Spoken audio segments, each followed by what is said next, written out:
Hang on 1 second. Hang on. I'm looking at YouTube. It doesn't look right. I don't hear audio. Oh. I hear me. I don't hear you. Hello? Yeah, now you can hear me. Okay. I don't know how my microphone got unplugged in that process. I know how it got unplugged. Got unplugged a little bit. Yeah, when I first fired up the stream, my internet was like, yeah, that's not happening tonight. Sorry. So when I leaned over, my mic extends to over here on the arm. You can see, and my wireless adapter is in the corner over there. So I wanted to unplug it. Sometimes just doing that will fix my issues, and we seem to be good now. I had a power surge earlier, so sometimes when the internet comes back on, it's just like dog shit. I don't know. Anyway, hello. Welcome to the chatting / variety not playing games stream. Whatever this is. Whatever we did last time. Where we just talked about shit and then like looked at Smash Brothers characters who could crawl along the ground. But tonight we're going for the real low-hanging fruit at some point, not right away. At some point, not immediately, of going through tier list makers and just fucking around there. We always talked about it too. And we've done it a couple of times. I think like when we like finished up something in Monster Hunter Rise, we had done one.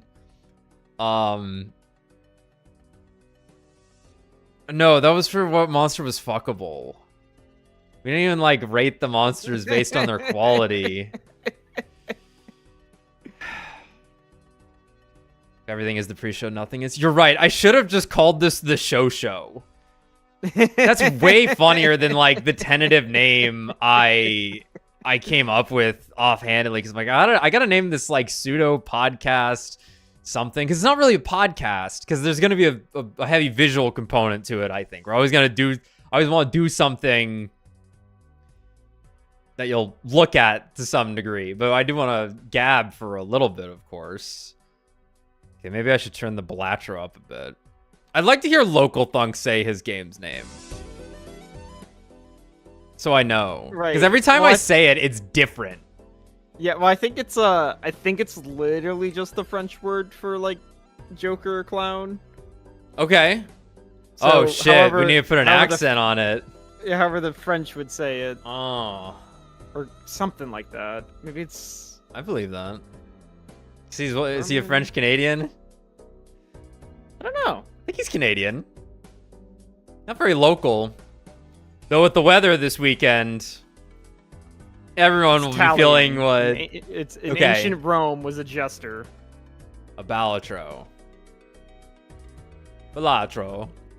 Balatrones. Balatro. The WaifuEater show. I was gonna say, like, I'll table name ideas and I'll just rename it to whatever we want. The WaifuEater show is all right. I think that's stupid enough. Because I was also thinking, I'm like, Checkpoint, what the fuck's that anymore? Everything's a Souls-like? Which is a bonfire. Or everything's a roguelite now. The Checkpoint reminds me of the, I don't know, Ice might have checkpoints. Oh, sorry. Yes! The Sticker Brush Symphony. Oh, I'd put that on, but my channel would probably get obliterated instantly. Oh, you think I could find like a fucked up warp version of it?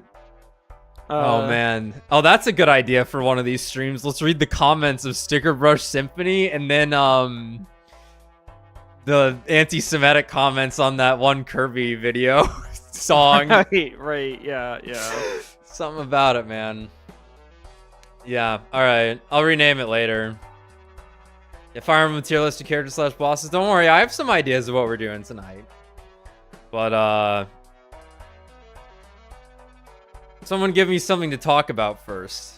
Yeah, CJ, for full context. So there used to be, on YouTube, this old upload of Sticker Brush Symphony, which is a song from Donkey Kong Country, I believe. It could be 64. One of them. Yeah, one of them. But one of the countries.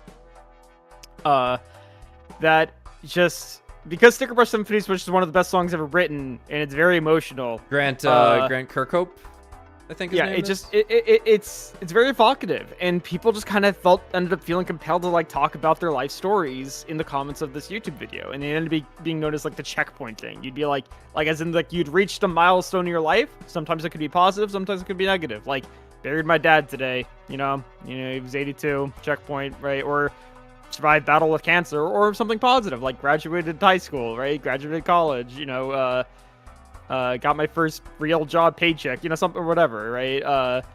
I think the original video is gone. You know, and Nintendo nuked it, but there is like, I know there is like one that has been uploaded that people still like use. Let's see. Sticker Brush Symphony. Yeah. Like there's one with 6.2 million views. The other one had like 100 million or something ridiculous. Yeah. Well, it wasn't great. It wasn't Grant Kirkhope. It was David Wise. And this is for Donkey Kong Country 2: Diddy Kong's Quest. But yeah, if you've never heard that, go listen to it. Honestly, Balatros theme in 20 years might be able to pull that one off. Yeah. They're very similar. Also, if you haven't listened to the Miku cover of Balatros' main theme, yes. She hits that shit. She hits that shit. That robot girl can sing. Holy hell. Yeah, so the Kirby song, there's a Kirby song from Air Ride that just sounds like it could be like a Jewish song. If you had a bar mitzvah or something, yeah, like which the actual like term is, but like you know, like you would hear in like a Hanukkah movie, like 8 Crazy Nights. Yeah, I'm playing 8 Crazy Nights. Yeah, I can't think of a better example, but like music you hear in 8 Crazy Nights. I can't play Deltarune without thinking of this edit. I know. Like Maddie's been playing it. I'm just like bum bum diddy diddy. Bum, yeah. Every time. Have you been watching Fate Strange Fake? Yes, it's pretty good. I haven't yet. I did catch a bunch of JK though. It's a lot of characters like overly pantomiming every time they're doing anything. It's very, very, very anime. But it looks good. It's got a lot of. It tries to throw action in whenever it can. You see a servant show up, man, and you're just like, oh, I love this shit, dude. It's just a great feeling. Because you're like, oh, fuck, the weight of history behind this anime character that's gonna fight Gilgamesh. Fuck. And, that's good stuff. Yeah, JJK, though, oof. Holy crap. Apparently Japan hates it. I heard about this. I'm very confused. Yeah, so like so for those who haven't been watching JJK or haven't seen Jujutsu Kaisen at all, so season 1's good. Season 2 is immaculate. Yeah. Like really, really fucking good at the cost of animators' lives. As we came to find out that it was like, oh shit. But you know, they were pushing they were trying to push for something really special with this show for like one of the craziest arcs ever with the Shibuya incident. And season 3 started. And it's only gonna be 12 episodes this time. Good. Which means they could take their time moving into the other stuff. And it's moving into another arc that is genius. Like the show has been Jujutsu sorcerers fighting demons, basically. Yokai. Cursed spirits, as they're called. And then the mangaka is like, nah, I need sorcerers fighting each other, is basically what this arc is ramping up to be. And And it's kind of like been building into it. Stream died? Looks like it's working to me. Okay, cool. That's fine. And every episode, they have opted to do something just kind of different, animation style-wise. And like this episode was pretty standard, and then you get to the end of it, where it's a 4-minute wide-angle shot where the two characters on screen are rotoscoped for the entire thing. Yeah, I did. What was just And running I'm through my like- head the entire time was like, oh shit, Yuji, you're like Super Monkey Ball. It would have resolved the scenario much faster. Well, that's how Toto and Yuji became friends. Yeah, basically. Yeah. Like a girl with a fat ass. Oh shit, me too, man. Boogie woogie as they clap. Oh fuck. Oh fuck, I need that animated now. Fuck. My brother. And then they punch Mahito in the face, or Hanami, or whoever the fuck it was. Yeah, but you know. Oh, I need to rewatch. I kind of want to rewatch season 1 and 2. Yeah. Just kind of vaguely planning on watching it with my sisters at some point. So. Yeah. Yeah, but oh man. Oof. Did that 4-minute wide angle shot of just tension building the whole time. I'm also sitting there like, okay, this is like every single one of my friends who has read this manga, this is their favorite character. Yeah. So I'm like sitting here like, what you got, buddy? And he's voiced by fucking Roronoa Zoro. Or Zap from Kekai Sensen. And I'm like, yeah. Oh man, they're going for it. What is it? Man, they're going for it. So yeah, without getting into too many specifics, there's a good chance that you've all seen this character just because he's been in memes. Again, don't really know spoilers per se, but I've seen memes of the guy. I actually right? haven't, apart from like 2 panels with him is the only thing I've ever seen. And then when we were in Japan, I saw his face on every volume because that was the newest volume out at the time. Sure. I mean, but I actually haven't. I've been pretty good at blacklisting JJK though. sure. But like, if I best said of my Ching Chui, would you know what I mean? No. You know? Okay. No. I'm really excited now though, dude. But basically, whenever I saw this like panel that was meme-ified, I assumed this dude was a 40-year-old man.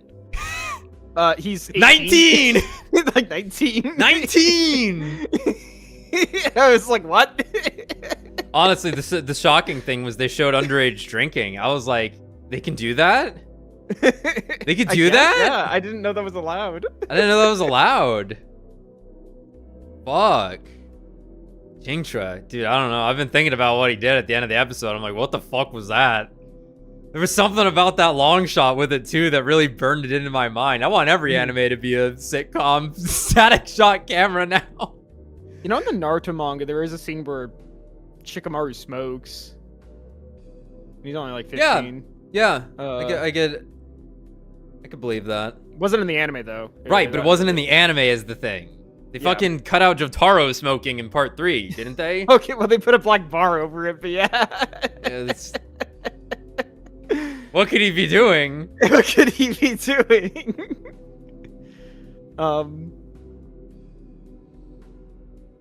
Yeah, like Sanji could smoke, but he was 19 in One Piece, right? Yeah. Yeah, but like drinking, I believe the age is 20 in Japan. I think he's only 19. Yeah. The character they showed. Yeah. But yeah, I'm hungry for more of that. Mm-hmm. That passion. Cause like this guy has okay, all right. This guy has to replace Toto. Is what this guy's job is, effectively. Like as a like mainstay character. As like the new main focus. And it's like that those are big shoes to fill, man. Mm-hmm. if we're gonna have another character that's like, you know, next to Yuji. Choso is doing okay with it though. I like that guy. All right, I've probably said too much, but what can you do? This is you talk about the things you want to talk about when you do stuff like this. But yeah. Played a little more of the Neo demo. Not much, just like an hour or two. Did like a side quest. Like it's fun to play, but I am like, I can't do this. It hurts my eyes. I'll have to like wait in either some and borrow the some PlayStation, crazy, I guess, maybe, once I'm done. Yeah, like unless some crazy balance patch drops, like or not balance patch, performance patch drops. They're balancing the performance. Yeah, or somehow figure out to get a computer or something. But like, yeah, it was like playing Monster Hunter Wilds, and it's just like I'm not doing this again. Like I could suffer through that game because it's like I had to, but I don't have to for Neo. Yeah. No, Neo should be a pristine experience. I didn't fire it up yet on the PlayStation. I imagine it'll work. If the alpha demo ran fine, I don't see why it would be any worse. It could only be better, I'd hope. Yeah. Do we want to talk about Kazuma Kaneko's bizarre game? Yeah, you probably read more about this than me.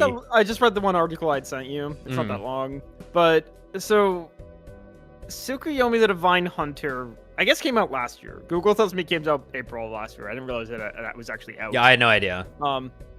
But yesterday they announced its end of service. And that it will be re-released as, because the original game is called Tsukuyomi the Divine Hunter.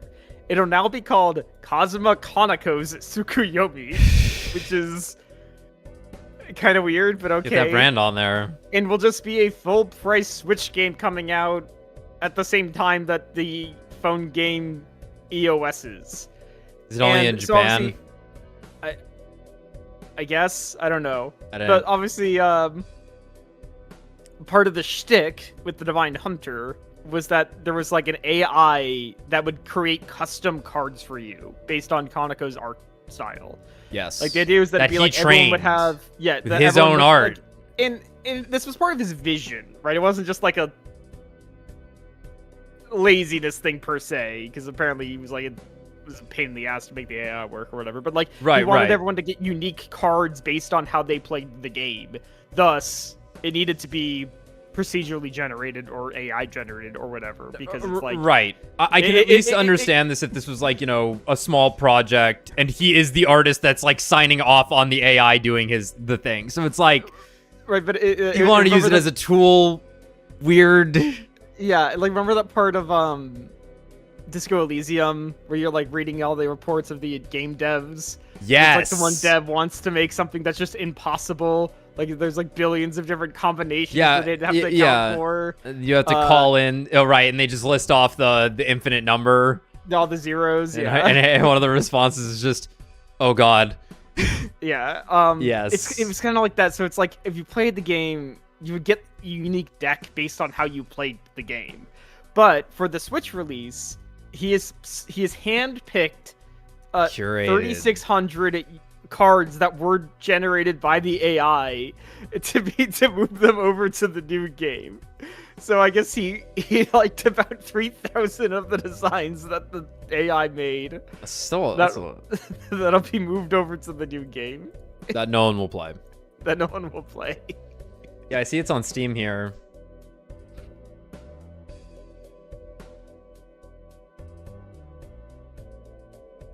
Yeah, deck building roguelike.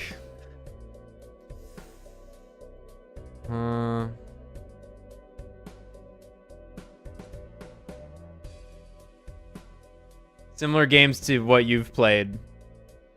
Balatro. No, it's Yu-Gi-Oh! Master Duel. I have 25 hours in Yu-Gi-Oh! Master Duel. I don't believe no Steam. There's no shot I have 25 hours in that game. That's actually, I think we played a lot of it for a bit. I didn't really play it though. Like, I don't remember playing anyone. I did like one match, and I was like, all right, I won. Right, but there's like a lot of tutorials and like stuff. I guess I maybe I did play more than I think. I remember you doing a couple of times in my mind. Not like a lot, not like 10 times, but a few. Yeah. That's just 125. Yeah, 125-hour long match. I mean, that's what it feels like. What should we listen to now? By the way, I don't have your preview stream. Yeah, I know. Cuz I'm scared of it. You're scared of it. I'm scared of it. That's fine. Let's try it again. If it breaks, it breaks. Now you can look at me. It's more so for the music. You won't be able to hear it. Wait, but I hear it I hear it when we do actual streams. Yeah, because I have it playing through OBS. Oh, okay. I'm just playing it through my browser right now. Okay. Yeah, otherwise you would just hear yourself also if I streamed it through that. But I don't hear myself when we start streams. I know. Because I have it playing on a separate channel. Oh, okay. Got it. Yeah. All of my desktop audio goes through one channel. So if I'm playing something through YouTube, you are in that same channel with YouTube.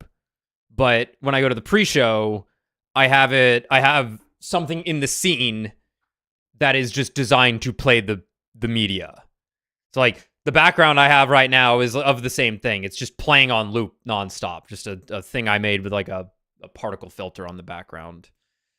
What are some music? What are some video game music? We listened to enough Persona 4. I don't know. I've never played a video game. I don't know. I don't know anything about them. I got an hour-long playlist here that has some chows on it from Sonic. Want to try that? Sure. I'm sure Nintendo will kill me. Oh, wait. That's fine. Nintendo will kill you for the Sega music? It's Wii music in particular. DS and Wii era Fruitager Arrow playlist. Whatever.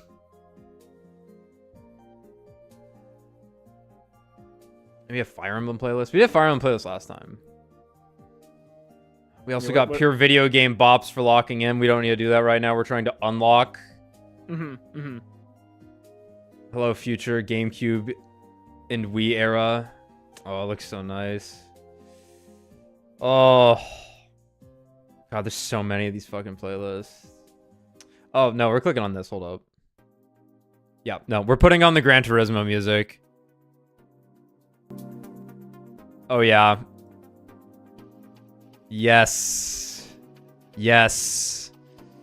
Yes. What do you got? I got relaxing music from Gran Turismo, open parentheses, #1, close parentheses. Oh. I miss music. Ye two's duck. Yep. Got it.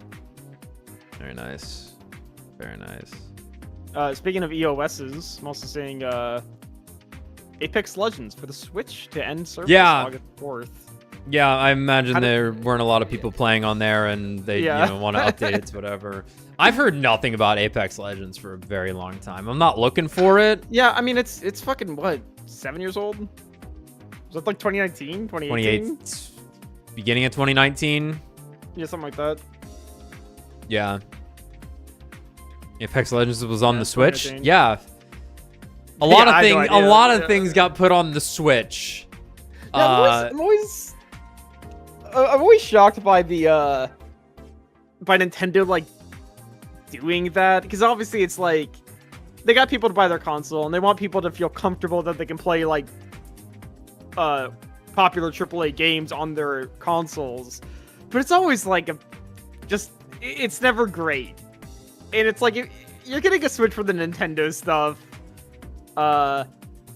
It's just interesting to me that they even like put in the initiative. They feel like this is a big enough market. Yeah, I like whenever I log into Splatoon and see all these kids that are in like their own little sphere of gaming, I'm always like, yeah, I guess it's for them. Because when you're a kid, young teenager or something, you just play what you get, man, right? Like whatever. Right. You're not thinking about it too hard, probably. Though I did, with the first thing I saw when I logged into Splatoon earlier, because it's a all random weapon rotation and salmon run right now on Marooner's Bay, sadly. Well, little bite to it. I know, I hate it. I hate Marooner's Bay. I hate it. Hardest high tide in the game, probably, for randos. Yeah, even though high tide in the map's the only time it's playable. Right. Like, yeah, you gotta have someone go out there. But anyway, the first thing I saw in the town was someone just asking, what does abolish ice mean? And then I walk around and there were a lot of drawings that said abolish ice. And I'm like, yeah, well, you're asking the good questions, kid. You're asking the good questions. And then I played like dog shit because every day I wake up, I'm in horrible pain because of my shoulder. Anyone got like good shoulder and scapula stretches? Preferably with like a knife to my back. Preferably with a knife to your back. Yeah, I think I'd just like to end it all. Just cut it out. Just cut it out, yeah. No, yeah, I'm done with it. Nothing's working in that region, dude. Oh yeah, but I was gonna say regarding AAA games coming to the Switch. Like, they announced Elden Ring Tarnished Edition, which is the Switch 2 port, like a year ago. And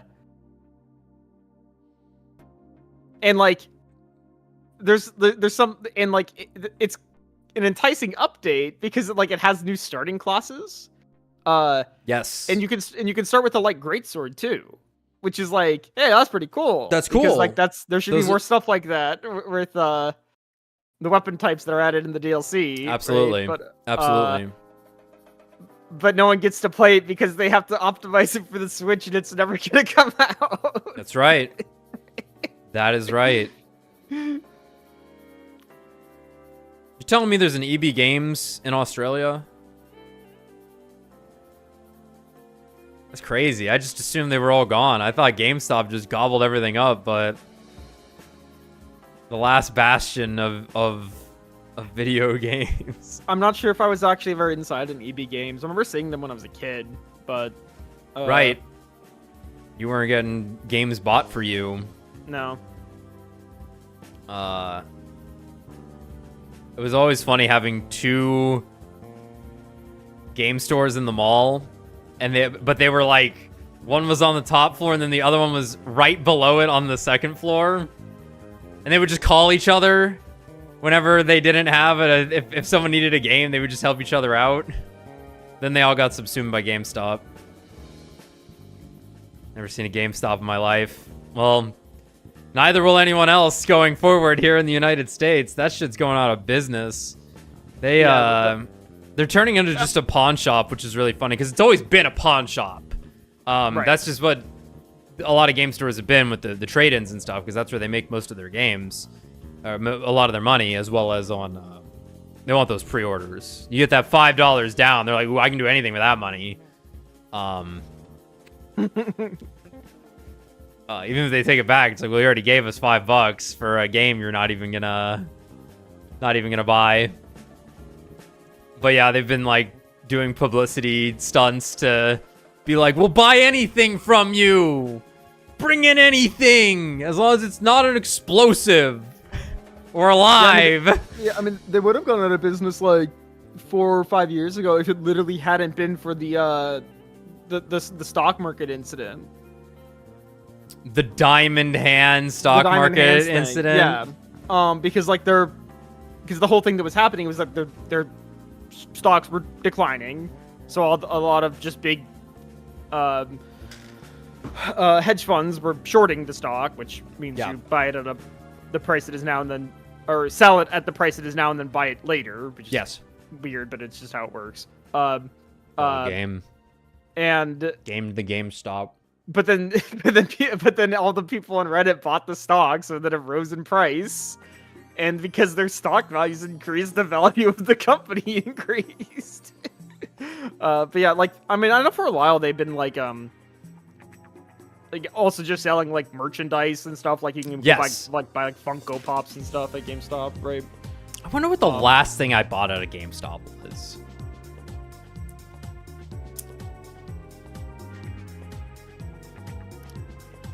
I'm curious what the last game I bought at a GameStop was. I know I picked up, God, in like 2015, I rode my bike across town to GameStop to pick up Metal Gear Solid 5. I'm so excited. The night MGS5 came out, Ryan and I were living together up in Orlando. We were in the same apartment, the same internet, and his downloaded like instantly and mine wouldn't download. I was so upset. Oh man. I was so upset, dude. It wouldn't have taken that long too. It's only 20 gigabytes. That Fox engine. Yeah, 'cause I Right. know. I mean, like, 'cause then like 2016, I know I ordered Dark Souls 3 online because I got the special edition. My Soul Ascender. I picked up. I remember going to the midnight launch of Dark Souls 3. Cause I have one of those. I lived in one of those dystopic apartments where like you had to pay for parking spots. Yeah. That was like closer. That was like assigned to you. Yeah. And no one ever bought one, so there was just a million empty parking spots in the middle of the apartment complex. And that night, all the free parking spots were taken. I don't know why. So I was like, I'm gonna park where I can see it right outside my window, and I'm just gonna hope I don't get towed. And I didn't, but I was worried because like I've seen that tow truck move through there. Yeah, I would have bought Persona 5 in 2017. You know, I remember actually when like I stopped getting physical games was 2020 COVID, because I remember I was upset to come to, because I preferred buying physical discs, even though it doesn't really make sense. Because we would give but it's stuff like, to each other. yeah, and I You remember had Death being Stranding. upset. I have Yeah, I bought your Death physical. Stranding, I have your but yeah. physical Death Stranding. But then I remember being upset, coming to the realization that I was gonna have to buy Final Fantasy VII Remake digitally because COVID had happened, and like it was unlikely I could order the physical disc or have it shipped to me because of just all the stuff that was happening in the world. It was just the play was to get it. So digitally. I forget if I have. Probably did the I same think I with got people. Royal Digital too. I don't think I have Royal Physical. Yeah. So obviously I have Monster Hunter World, but Iceborne would have been the digital thing. Plus I got that on PC. Yeah, I have a couple of physical games, but they're like, I might have gotten them off Amazon for some reason. Yeah. Because like I have a physical Splatoon 3. Interesting. I think I got it off of Amazon. Yeah. Because like I think Nick was like, oh yeah, if you buy something on Amazon, they'll just like drop it off like the day before sometimes. And I was like, all right. But then yeah, Neo 2 I think are digital too. Digital. So it might have been. God, that's It would have had to have been the last game. Yeah, it would have had to have been something in like 2018, 2019. Yeah, it might have been Death Stranding. I might have bought a controller at GameStop. I think that makes sense. But you know, maybe I probably didn't. I think I just ordered it. I think I actually walked into a GameStop in 2021 and bought a physical Switch ? I don't remember when I got my Switch exactly. It wasn't when it came out. It was a couple years after. Yeah. I don't remember if that was pre or post 2020 though. I think it was after. I don't remember at all. No, Yeah, maybe it was before. Maybe it was 2018. Yeah, I'm not sure what I would have bought though. I keep like looking around to see if there's any games. My mom's probably been in more GameStops than I have. Cause every Christmas she's just like, I don't know, give me like a game you want. I'm like, okay. Well, here's something. Didn't finish Metroid Prime 4 this year. Or last year. Or ever. I'm probably never gonna finish it, but that was the game I got this time. Well, that might have been Amazon. I think Greg got it for me, my brother. Yeah. I'll have to check my bank account. Let's do that live. Yeah. Yeah, let me just open up my bank account, go back to 2019, and see if I bought anything from GameStop. I don't think my bank system has like a good search function for that. Yeah, like, and we would probably also buy stuff physically, not just to like hand it to each other. But I think it saves some hard drive space. Maybe. I don't know. I could believe Maybe? that. Not I entirely also sure. just like having the physical box. Yeah, it's like, cool. box art. Yeah, it's Yeah. like, this is my hobby. This is what I collect. Yeah. Makes sense. I just want this cases and my PS4 themes back, bro. I know. We just need the industry to crash and every company go bankrupt and every IP get thrown into the abyss. It would be nice. Scorched earth. Scorched earth.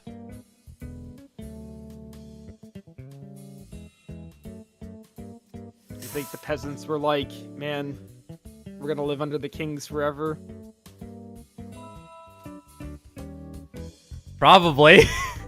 But they didn't. Things did change. Things changed. Things changed. And then they died of dysentery or It happens. whatever kills you. Tuberculosis. Tuberculosis. Yeah, that's the number. That's the.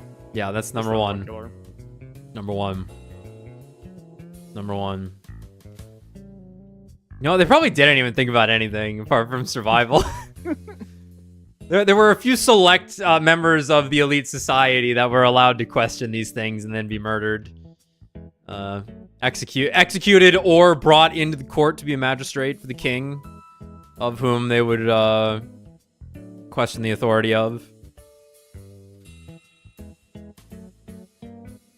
Yeah, we need another game to crash the market, it's true. These Concords are working on it, though. Yeah. Yeah. GTA 6 has to fail. Oh. Oh. Yeah. It won't. It won't. It won't. Why would it? Like if it did, it would 100% bankrupt the parent company of Rockstar. I forget who 2K? owns them. 2K, yeah. Like they are long on GTA, which makes sense, of course. But it's like, if GTA 6 for some reason fails, they would go under. I want that $150 price tag on that game, and other companies be like, oh, we can get away with that.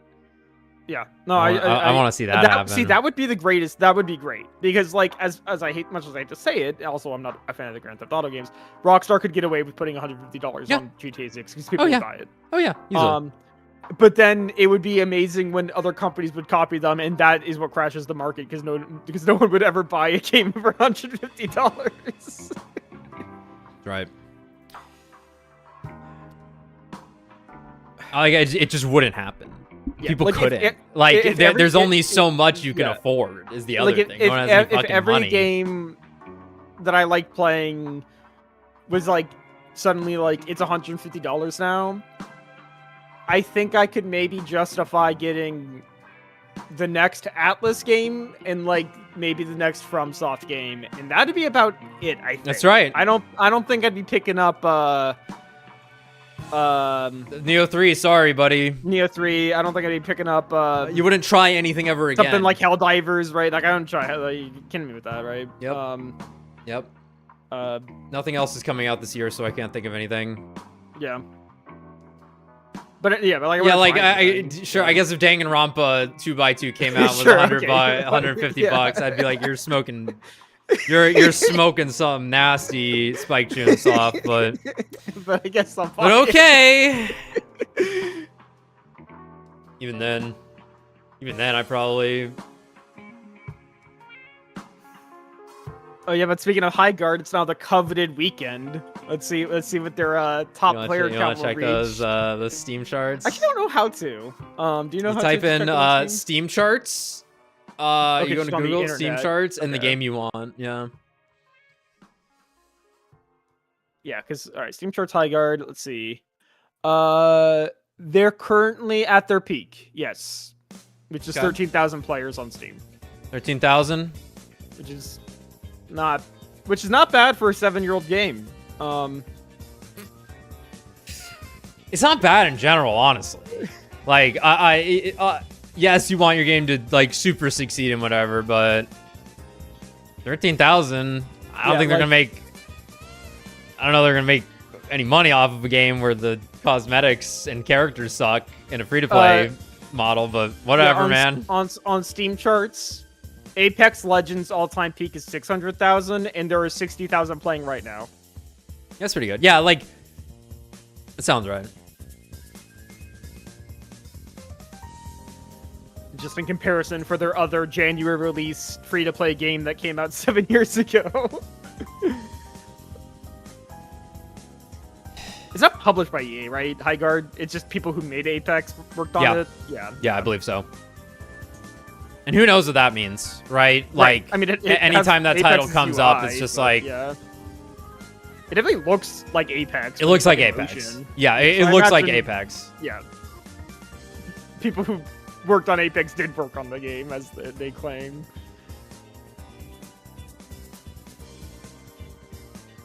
God, Marathon could sell negative copies.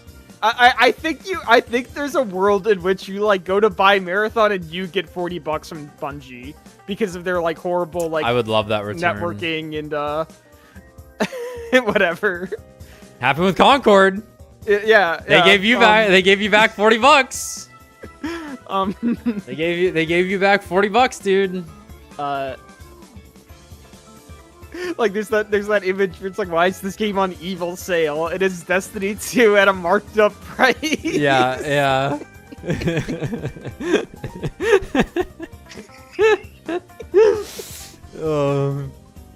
That was straight from Pete Parsons' dreams. yeah. Like, ah, if only I could, man. If only they'd let me. God. Fuck.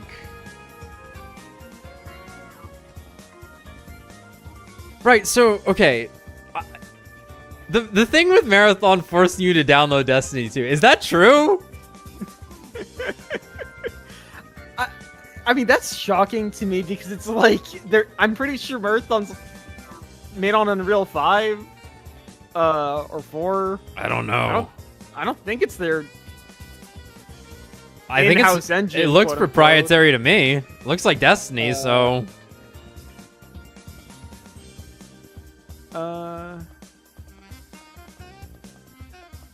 No, it is the Tiger engine. Okay. Scary. Yeah, Tiger. Scary. Absolutely terrifying that there is still stuff being made on that engine. Actually, no. Hold on. This was from 3 years ago. Never mind. Maybe they haven't said, so it's probably just the Tiger engine. Yeah, probably. They're too proud to use anything but their own shit. Yeah.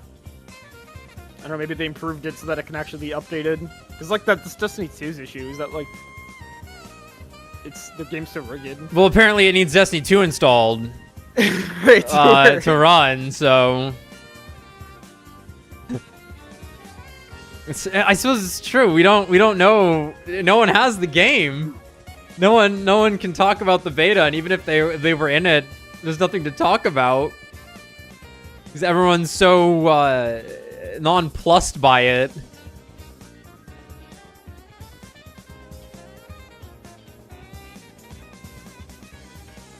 We got any other news we can look at here? Let me check Amatsu. Oh shit, Apex Legends for Switch to end service on August 4th. Oh. And then Highguard to end service for Switch on August 5th.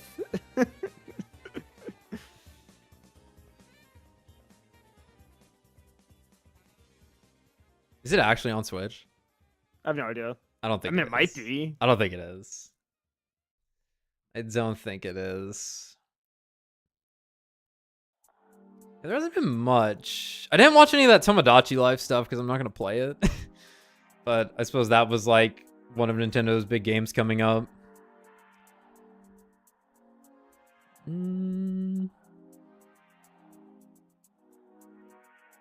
Yeah, so here, what's the Team Fortress 2 on Steam? I can't believe Nintendo's selling a Virtual Boy again. Or the Virtual Boy Classics. No, they are selling a Virtual Boy again. It's so wrong. There are 50,000 people playing TF2? That's crazy. It's all they know. It's all they've ever known. All-time peak 250,000, I feel like, is almost kind of low, but I guess it was like an older game. It was like the start of Steam, not like the peak of it. Yeah.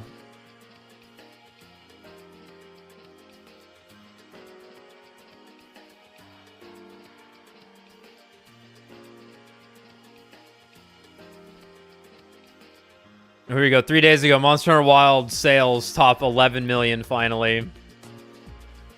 Sad. Sad. Sad. Did they get their 10% yearly growth that they wanted? I'll be curious if they did or not, actually. Maybe, like, probably not. Watch the Villian Code trailer. I don't want to. The game looks weird. What's wrong with Wild? It doesn't run, and they designed it wrong. Everything. It's a bad Monster Hunter game. It's a poorly made video game. It's got one good fight in it. And everything else lacks so much fucking panache. So sad. Said it enough.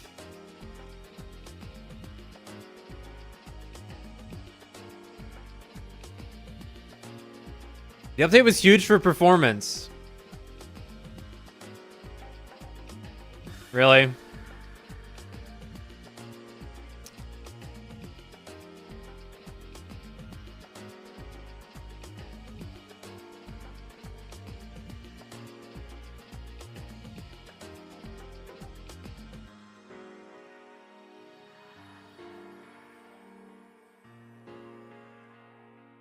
Big enough to get spam bots. Isn't that exciting? It was actually called Spam. That was weird. It was living up to its name. It's got to be racist somewhere, man. It's just so entrenched in some individuals. They should go. Well, I was gonna say play some video games, learn some art, but I don't think it would help them. Yeah, if you try to buy Wild, you should be redirected to Generations Ultimate store page. They should really release. They really should have released that on Steam. I know that would be like hard to do, and we've talked about this because they would have to. They would have to remove so much Nintendo content. Even though, if, you know, Nintendo was smart, also, they wouldn't be sticklers about that kind of thing potentially. But hey, whatever.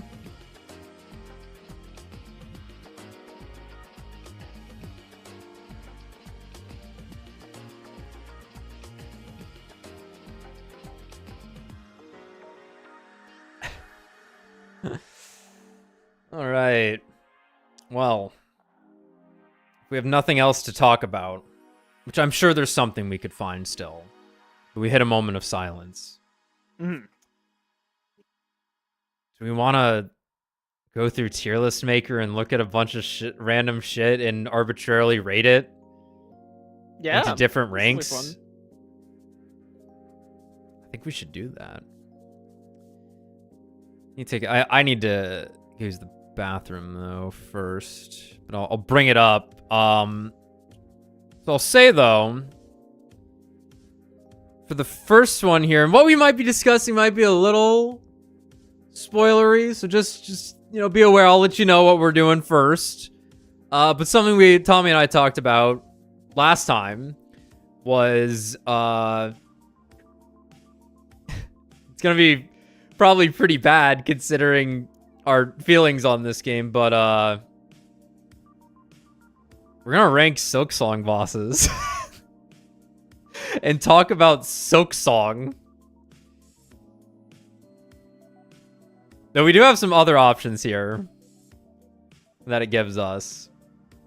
But before we do that, yeah, Yuck is right. But there might be something here. You never know what happens when you find yourself inside of a tier list, right? You never quite know what matters to you until. But if you guys have other ideas for what tier list we can do, we don't have to start here. But I'll be right back. Give me like 5 minutes. I will also go to Tommy, you entertain them as my chair is empty.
All right, I'm back.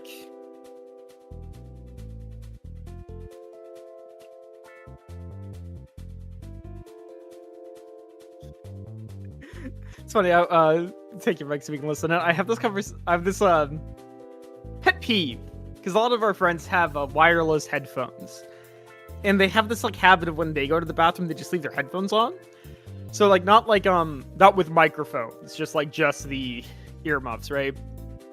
So they can still hear everything we're saying when they go to the bathroom.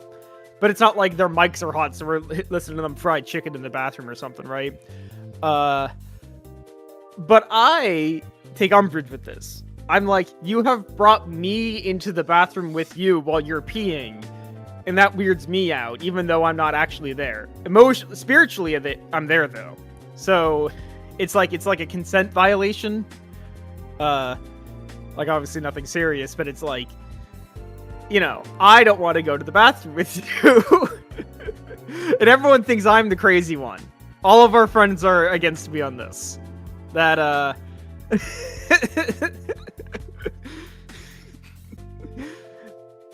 There's nothing wrong with me being spiritually in the bathroom with everyone.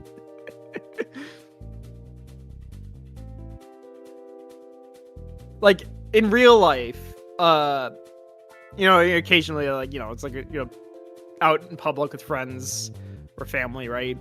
You know, we all got to go to the bathroom at the same time or whatever. And like, for example, like my dad will try and talk to me if we're both peeing in like urinals next to each other.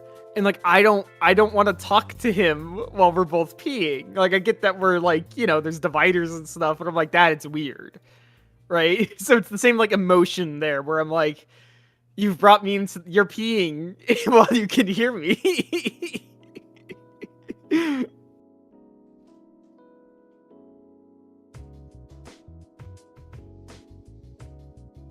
I'll be like, Dad, don't talk to me while we're peeing.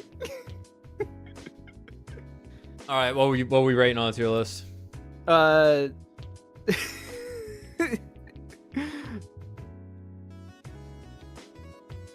Take us with you.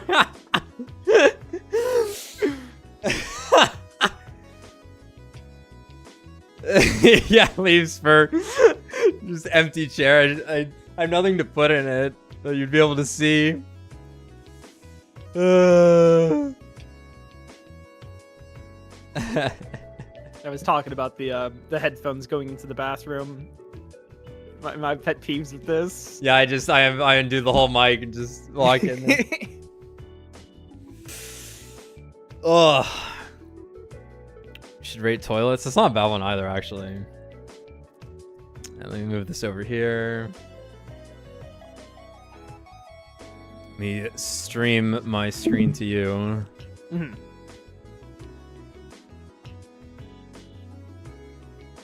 I guess you can keep the preview. You can see it. I don't know why I actually undid that. You'll be able to see it fine.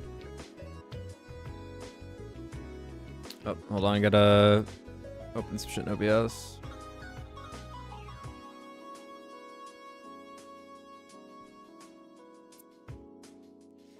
Yeah, you know what? Fuck it. Let's start with toilets. Ah, fuck. Hold on. It's topical. It's disgusting. It's vile. But it's also very clean, actually. Let's see. What we got for toilets? I'm scared. You should be. All right, toilet tower defense. Oh, enable ads. I don't. Oh God. Security toilet type. What? All right, there's one that just says toilets right in the middle. Okay, what about toilets with threatening auras? That's scary, but sure. What about cursed toilets? Yeah, or cursed toilets. Sure. Yahweh. Yo, Yahweh. Would piss in it.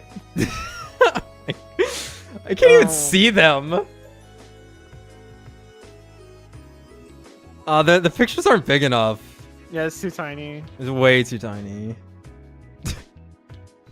We'd have to do like this. Can you see him now? This is a horrible idea. Actually, I don't know. I can't tell what half of them are. If I can fucking see them. They're not actually that monstrous.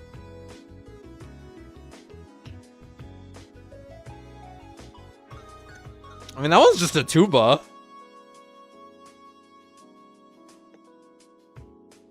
I click open image, a new tab. Nah, it's like a weird thing you can move around. I didn't think about this one. Let me go back to the Soak Song bosses. Let me see. Alright, spoilers for Soak Song. Named and labeled. That's like not enough. I think those are visible because it's just a character icon rather than tiny ass images of an entire room. Okay, we'll figure out the how to do the toilets at a later date. For now,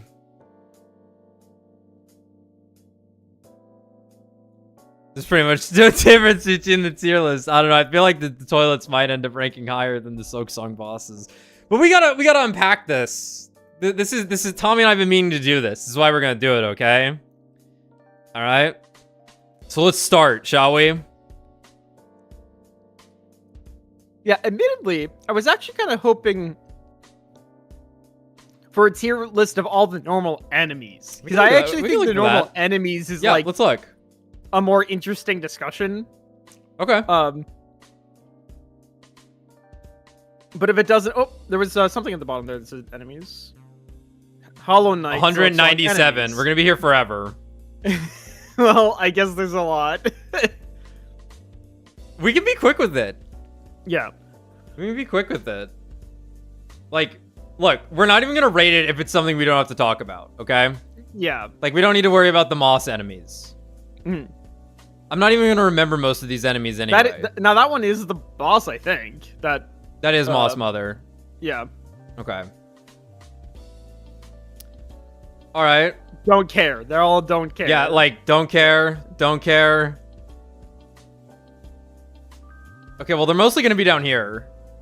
Which is good, so I don't have to scroll up. This is good. Right. It flies, so it's awful and unfun. Meh. Yeah. Demonic. Yeah. That's probably a fuck you. That's probably a fuck you, yeah. Don't care. You also have my permission to just not drag them. Yeah, that's fair. We do have to move the shit out of the way to get to other stuff, that's true. though. Okay, I guess, yeah. Okay, yeah. Is that fine? Can everyone see that? Okay. I think that looks fine. Looks good on my end. Okay, cool. Let's do it anyway. I don't even remember this enemy. Yeah, I'm not sure.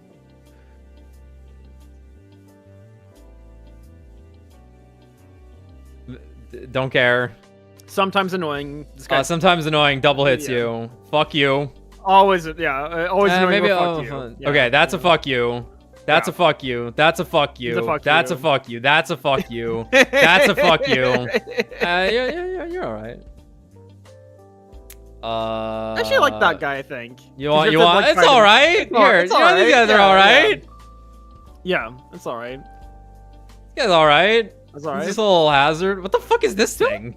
Obviously he's one of the lava guys. I guess he's the lava guys that would shoot at you while you were platforming on the left side of the cauldron area. Don't care. Yeah. I only fought this guy once.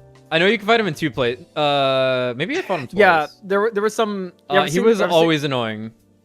Yeah, I was thinking there's actually like a side quest involving an NPC. Fuck you. You can like. Always annoying. Always annoying. Always annoying. You fly. Awful and unfun. Is this the guy that immediately ran at you? I don't know, sometimes annoying. Fuck you. Yeah. Fuck you. Awful and unfun. I actually think there needs to be another tier. Can you add a tier? Absolutely. Add under fuck you, like something else. Something like supreme fuck you. I don't know what it is, but like... I got you. I got you. Like something for like the top 10. An expletive so nasty it can't be spoken. Yeah. Because the bell guy, I think, gets to go in that tier. There. Add row below. Whoops. Okay, well I changed the tier we were on. I see what happened. Whoops. Fuck you. And, oh my god, it's so sensitive. Yeah. Yeah. That looks good.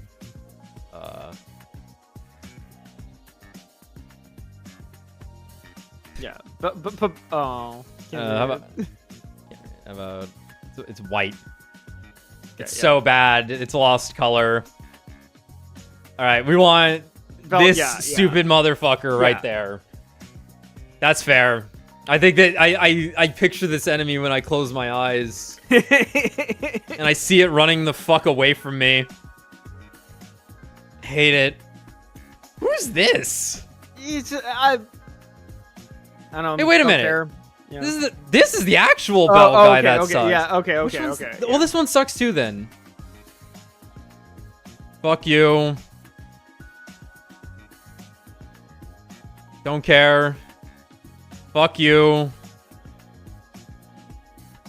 That was actually like okay, I think. I think this guy. I think this guy's all right. Yeah. Yeah. All right. That's all right. The fleas were whatever. Meh. Meh. Yeah, that's fair. No, these are whatever. These are really hard. These are annoying. I'm gonna say Oh, fuck you. right. No, actually, yeah. These are. I was thinking of the things from. Not awful and unfun because they're not like fuck you, but they're definitely inconvenient. Yeah. Okay. These motherfuckers. I like the concept behind them as like an enemy group. Yeah, where they have bells on them. They're also like really satisfying to see for the first time because they're the first guys that drop money in a game where you need $8 billion, and none of the enemies in the first area dropped money. I think this guy was all right. So if anything, only for that, I'm like, I was happy to see them. Yeah, but I think it's the flying enemies that throw things. Yeah, those guys suck. Yeah. But you said like we reserved this one for the most vile of all. Yeah, I think like most. Yeah, I don't. Yeah, I know. There's the funny clip of that steel guy killing you. Probably this then. I think. Yeah. I don't remember what the difference is between these two guys.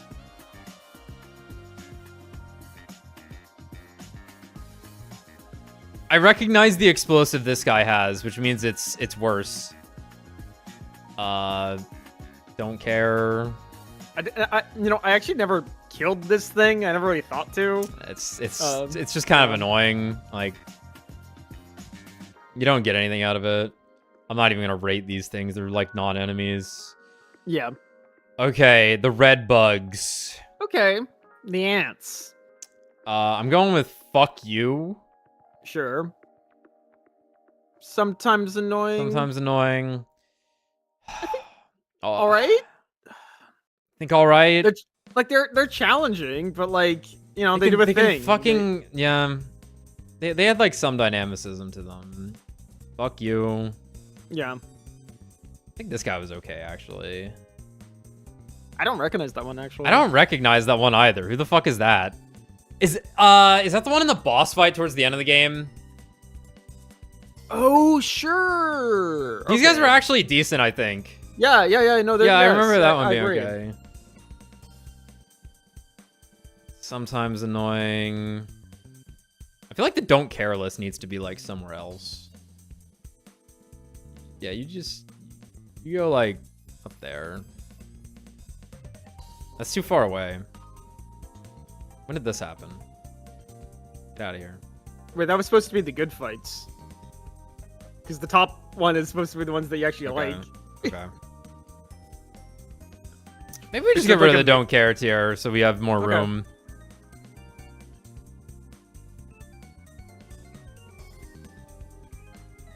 I mean, pretty great's about as good as it gets in that game. That's fair. I think we can work with that. We'll know. So I hated this guy at first. Obviously, I learned how to fight him, but I want to give him a fuck you. Want to give him a fuck you? Let's give him a fuck you. Yeah, whatever. Don't care. I guess the big guys kind of sucked there. The one. They're very brief. But it's brief. There's like 2 of them. They're not that bad either. Yeah. Scissor guy was actually kind of cool. Like there was. Scissor guy was cool, but you couldn't hit him. He was annoying. I'll say sometimes annoying. This guy you couldn't jump over, so he was sometimes annoying. Sometimes annoying. That's just fire moths from like the 2 enemies. Oh yeah, it's those guys shooting out the fire moths in the literally one area. Yeah, in the one place. Fuck you. This many crows. Yeah, I don't know who the fuck these guys are. Yeah, there was the Night Lord. Yeah, maybe these were in the boss fight room. Yeah, maybe they're in the boss room with the Night Lord. Yeah.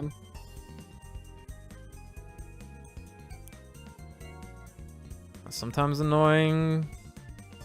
I don't remember these guys being too bad. They were okay. I don't remember these guys at all. They must have just been showed up the one time or something. Yeah. I don't think we need to rate that. I don't know what that is. Oh, you could put that in the bottom tier, the one on the right. That's the roach. Yeah, no, that's going in. That's going right there. Yeah. What is this thing? These must be the guys that you have to go past on the way up to Grog. Because these are the dudes that just float. That were the fake benches. Oh, well, that's these guys right here. Both these guys are fuck you. Yeah, yeah. At least fuck you. I don't remember this, like, super roach enemy. I think I know what that is. I think it floats. Okay. Yeah. But it's just, like, part of a platforming sequence. There's, like, 5 of them in a row. Oh! Yeah, they're, like, huge. Yeah, they're huge. Yeah, okay, they're whatever. Yeah. Bolo guy. That is... Oh, this guy's also in Sinner's Rise. I got bodied by one. They were always annoying. They fly. You know, awful and unfun. Yeah, always annoying. These are... That's the big guy with the chain. Oh, there's like 2 of them in the game. Yeah, they're whatever. Yeah. Fuck you, ghosts. I don't remember it. I'm not even gonna bother. Fuck you. Fuck you. Don't remember. He was fine. This thing was fine. Right, that's the big thing that comes out of the ground and scuttles at you. Yeah. It could jump or it could run. Kind of annoying. I'd say always annoying because it was in the way. Scuttlebug, whatever. Flying guy, fuck you. They were... the pinecone dude was fine. Don't remember. The stick bugs. God, there were like 2 of these. Yeah, they were very brief. There's a special flying one that looks kind of cool. Yeah, it must have been like right before you fought the Widow. Or not the Widow, the, I know, I guess it was the Widow. Which one's the ceiling boss where you get, the harp? Mother yes, mother slasher or whatever. Yeah, that's right. No, I think they're in the boss room in particular. I think she summons them. Mm. So they weren't too bad. Any of the boss ads typically weren't too bad unless it was Beastfly. Holy crap, there's a lot of enemies. Yeah, obviously the stretchy neck flower there, S tier, because it killed you through the after killing you. Or the one out of that. Yeah. Yeah, we'll give them both. So obviously the big bell guys have a simple mechanic where it's like you're navigating the tunnels there. I felt like it didn't feel right. Like their hitboxes were too big. Yeah. You guys are also annoying.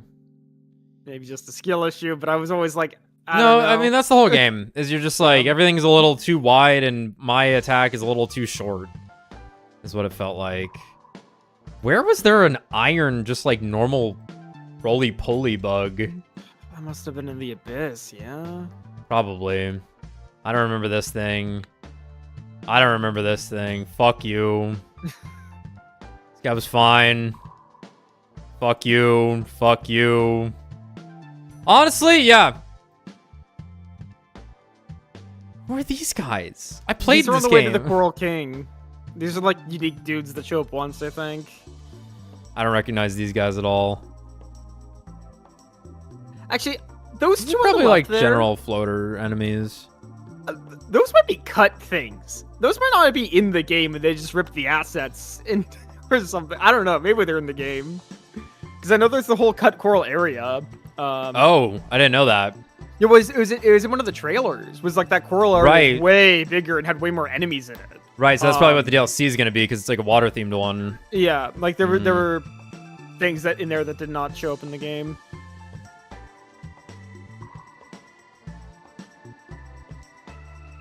Sorry, I'm scanning through this now. I think there's... Oh, I don't like... There's so many enemies. Which one? Of the workers, slightly to your left and then down. Yeah, middle up one. Him. I don't like him. I don't like any of these guys. Was this the guy in the prison, or was this the other guy in the prison? Were these the guys in the smelter area? This isn't the prison. This is the, you get to the capital and you fall into the underground. So they're in the steamworks. Yeah. Or whatever it was called. Yeah. There we go. Were they in the memoriam? Okay, that makes sense.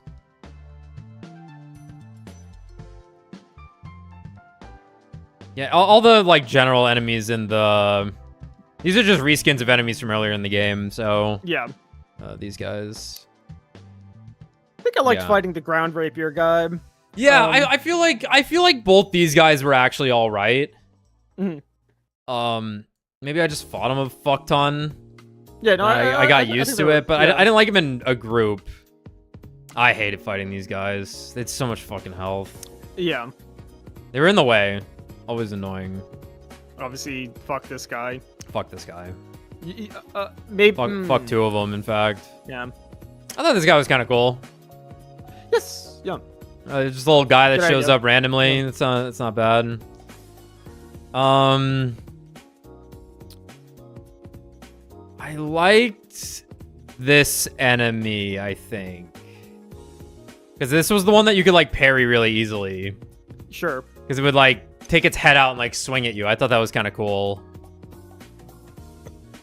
I don't really remember who this is. I don't remember this guy. I definitely remember this guy. This guy was kind of cool. He's cool. Annoying, but kind of cool. He was one of the better flying enemies because his projectiles actually, like, made sense. Zombie, whatever. Very briefly. It's in White Ward. Yes. Yeah. Now the scissor guy there. Fuck him. I want him in the bottom tier. You want him in the bottom? Yeah, he can have it. Yeah. Fuck him. Fuck him. The machines. You're kind of just fine. Yeah, they were fine. I have like a weird fondness for that area, and I'm not sure why. And I think it's because I like the platforming in Silksong. No, I think that sequence is really good. I don't like fighting things in Silksong. I like I like platforming in it. I don't really remember what this enemy is though, but obviously it just kind of falls into generic air hazard that floats. I don't really remember seeing this guy too much. No. This I remember. They were fine though. Yeah. Definitely remember. Okay, it's these two I remember.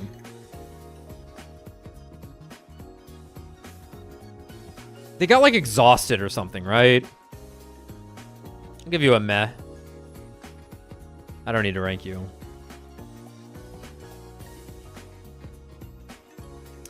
Anything with a shield, I could not figure out. It felt like there was never like a proper opening, but you could always kill them somehow. Mm-hmm. Who the fuck is this? You fight this guy one time. I'm remembering now. This is like a mini boss. Okay. Because you get like a cog out of him when you beat him. Which needs to like upgrade the Sentinel, I think. I think these next four are in the library area. Yeah. No strong feelings. Yeah, they're all just fine. Yeah, they were fine at that point. Running out of enemies. Good.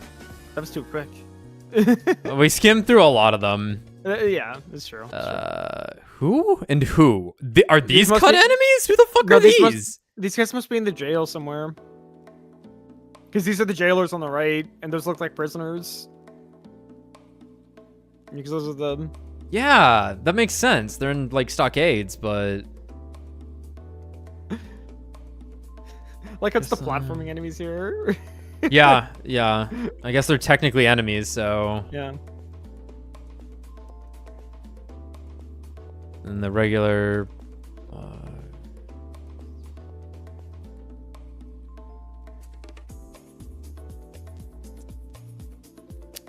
Fuck you. Fuck you.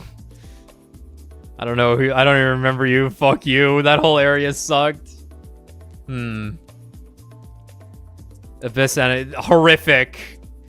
Just looking at it, I hate it. Yeah. Oh, here we go. Just these things in general. These two little things here in Act 3. What are these things? This is the Shadow Mass, and this is the attack that comes out of the enemies. Okay. Yes. Yes. Fuck you. Yeah. Hated that shit. Not fun. All right. The guys to the right of the centipede. The top tier. Good platforming sequence. I don't even remember this. Pretty Those great. Are the guys when you're going up to the surface, just like hop on their backs. The Path of Pain thing. On the mountain? Yeah, going up the mountain. I think they were the thing I had the most trouble with. Were these guys? All right, pretty great. All right, cool. Don't like remember you. Complicated platforming. Pretty great. Why are you here again? Oh, it just moved him back down. Yeah. I feel like, my brain's almost like there's something's missing. But maybe I am just thinking of bosses. Let's look at bosses then. Yeah. I think this is a tough chart right here. Yeah. Because it's like, it's just enemies, you're not seeing every enemy. All right.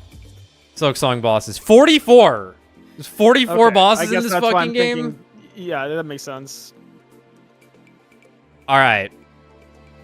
We fought everything, I'm pretty sure. Yeah. S, A, B, C, D. All right, what kind of criteria are we looking at here? I'm almost inclined to rate things on emotional response rather than like actual design. Okay, I think we can argue it any which way, but all right. You know, like a B tier is like a fight that we probably is we're neutral on, right? It's like it's there's nothing to really say about it. It's okay. Yeah. Like it was a fight, it got in the way, I beat it. Probably not in too many times. You know, like Skull Tyrant here. I'll give you a B. I don't really have anything great to say about you, but I don't really have anything negative to say about you. Yeah. You're also a common enemy. I honestly don't remember Moss Mother. Yeah, it's... Lace is good. How is it ranking this, though? Okay, it does have the other one, because that one, for me, goes down there. But we'll get there. Bell Beast. I won't say A. I think this is like the first time you fight her. I'm gonna argue a B, if only because I don't remember the fight. I could tell you every other fight in this game. I don't think I could tell you what the fuck bells fall from the ceiling, and you have to like jump over them. It's similar to the Bell Beast Eater fight that comes later, but better. Well, yeah, but like, all right, you know what? Honeymoon phase. We just started. We're feeling good. Bell Beast and A. Yeah. I like fourth chorus. I think it looks good. I think I like the platforming in it. I like how the hands look. It wasn't nasty. There wasn't a lot of collision damage you had to deal with because it was like a background boss fight. Like low A, high B. I'll give it A on presentation. Yeah. Because it definitely had a wow factor to it, at the very least. What are your thoughts?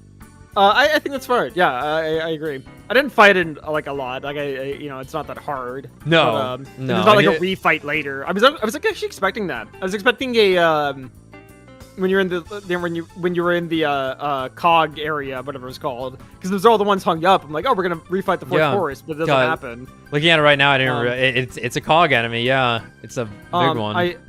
I feel like it could have used you fight it again later with like more moves type of refight thing. More arms. But it doesn't have eighth chorus. Yeah, something like that. But yeah, no, it's a good fight. So Savage Beast Fly. We should definitely talk about this for a little bit. So this is like everything wrong. When we're talking about 1, we'll just talk about Savage Beast Fly 1. Yeah. 2 is also bad, but you might be strong enough to kill 2 at least. Yeah. You might just happen to have enough shit. So you can run into Beastfly 1 fucking early. Yeah, and most of us did. Most of us did. So you first. Sorry. We watched the video last time. But yeah. So like in a lot of ways, Savage Beastfly meets my criteria for what I'm looking for in a video game, particularly a boss fight. Okay. I like a little griff, a little edge. A little dirt. A little dirt. I like it when something things a little nasty. I like when you look at a scenario in a video game and you go, "That's fucking impossible," and then after a couple more tries, you're like, "It's doable." This is why Cuphead's good. And then like 45 minutes later, you've done it. This is like why it's Cuphead's a good emotional experience. Yeah, right? I need a little luck, but I gotta be good too. Yeah. You know, this is why we like something like Fatalis and Monster Hunter, Iceborne. Yeah. It's like like, dirty fucking stupid fight. Love it to death though because it's got some fucking gumption and panache to it. Right? We just played Devil May Cry 1.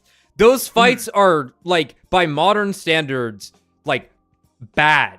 No, they're not. They have panache. They're memorable. They're awesome.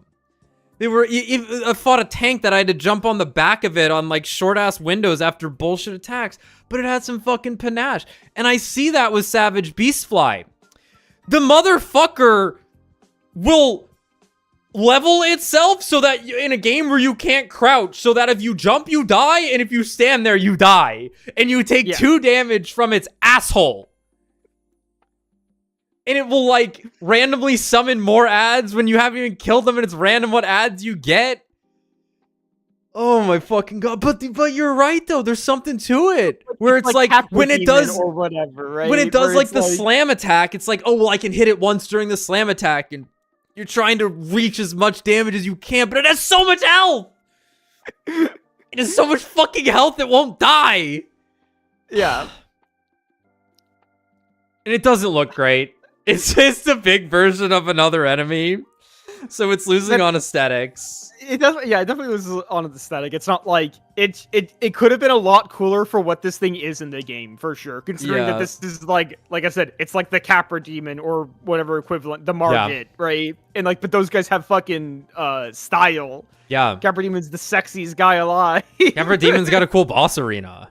Like Capra Demon is like he's got the boss arena. That's like what the fight is. It's like that's what Dark Souls 1 is boss arena. It's not boss fights, it's boss arenas. Savage Beastfly, you walk into a corner because you need to get away from the enemies that you've run out of tools, or you don't even have any good tools because you didn't buy any, because you might not have.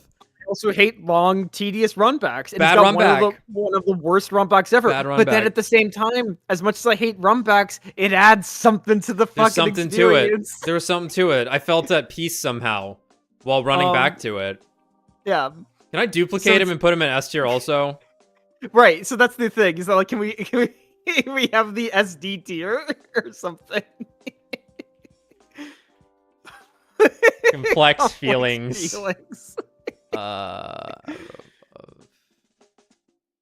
Okay, well, I don't have any complex feelings about Lace. I want. Oh,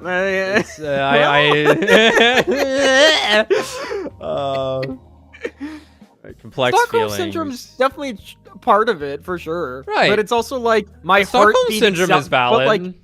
But my heartbeat accelerated, and I felt satisfied when I won. Like, right? Like, you know what? Yeah, we'll do satisfying tier.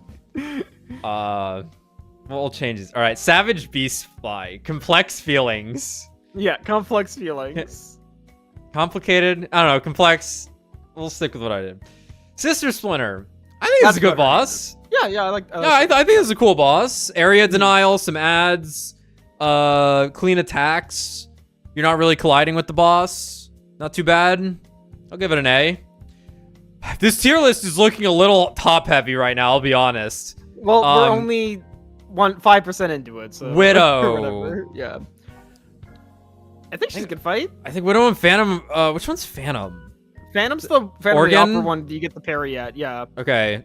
Satisfying. Widow. A. This is yeah. Okay. Yeah, Widow. Little dirty, clean patterns. Easy run back helps. Easy run back. And honestly, I think any of the small fights are gonna get at least A tier. Yeah, that's probably true. Yeah.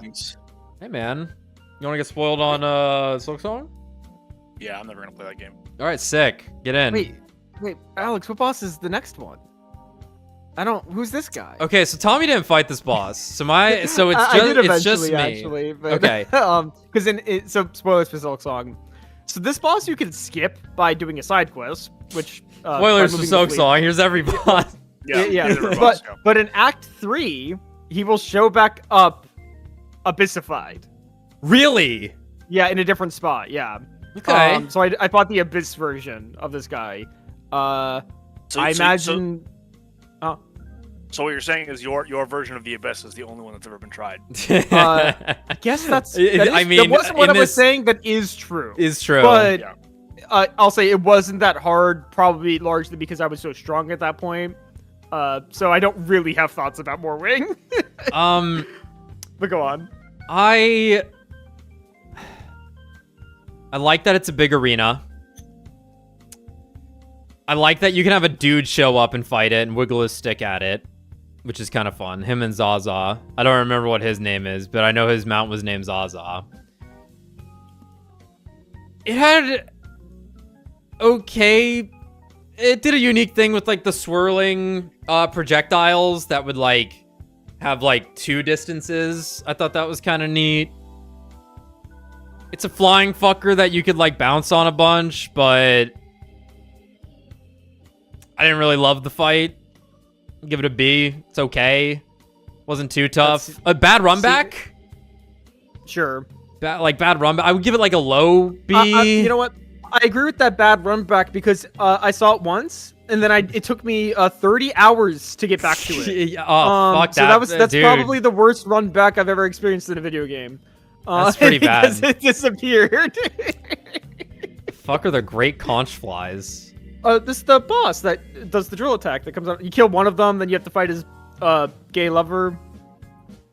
Because you fight 2 at the same time, and you kill one of them, and then it shows back up to fight you again when you're approaching the Coral King area. Okay. They would have been on the way to the yeah, you know, I vaguely remember now.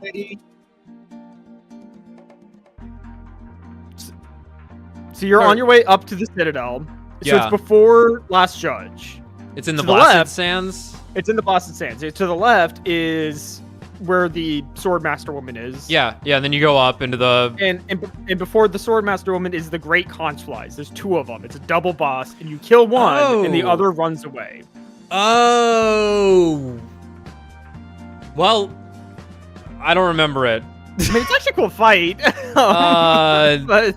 unmemorable is not a good sign for me. But I'll weigh on you if you remember it. Twice. That's crazy. It must be really bad then, dude. Yeah. Shit. I mean, I'm just saying. I vaguely remember it the second time. I definitely don't remember it the first time.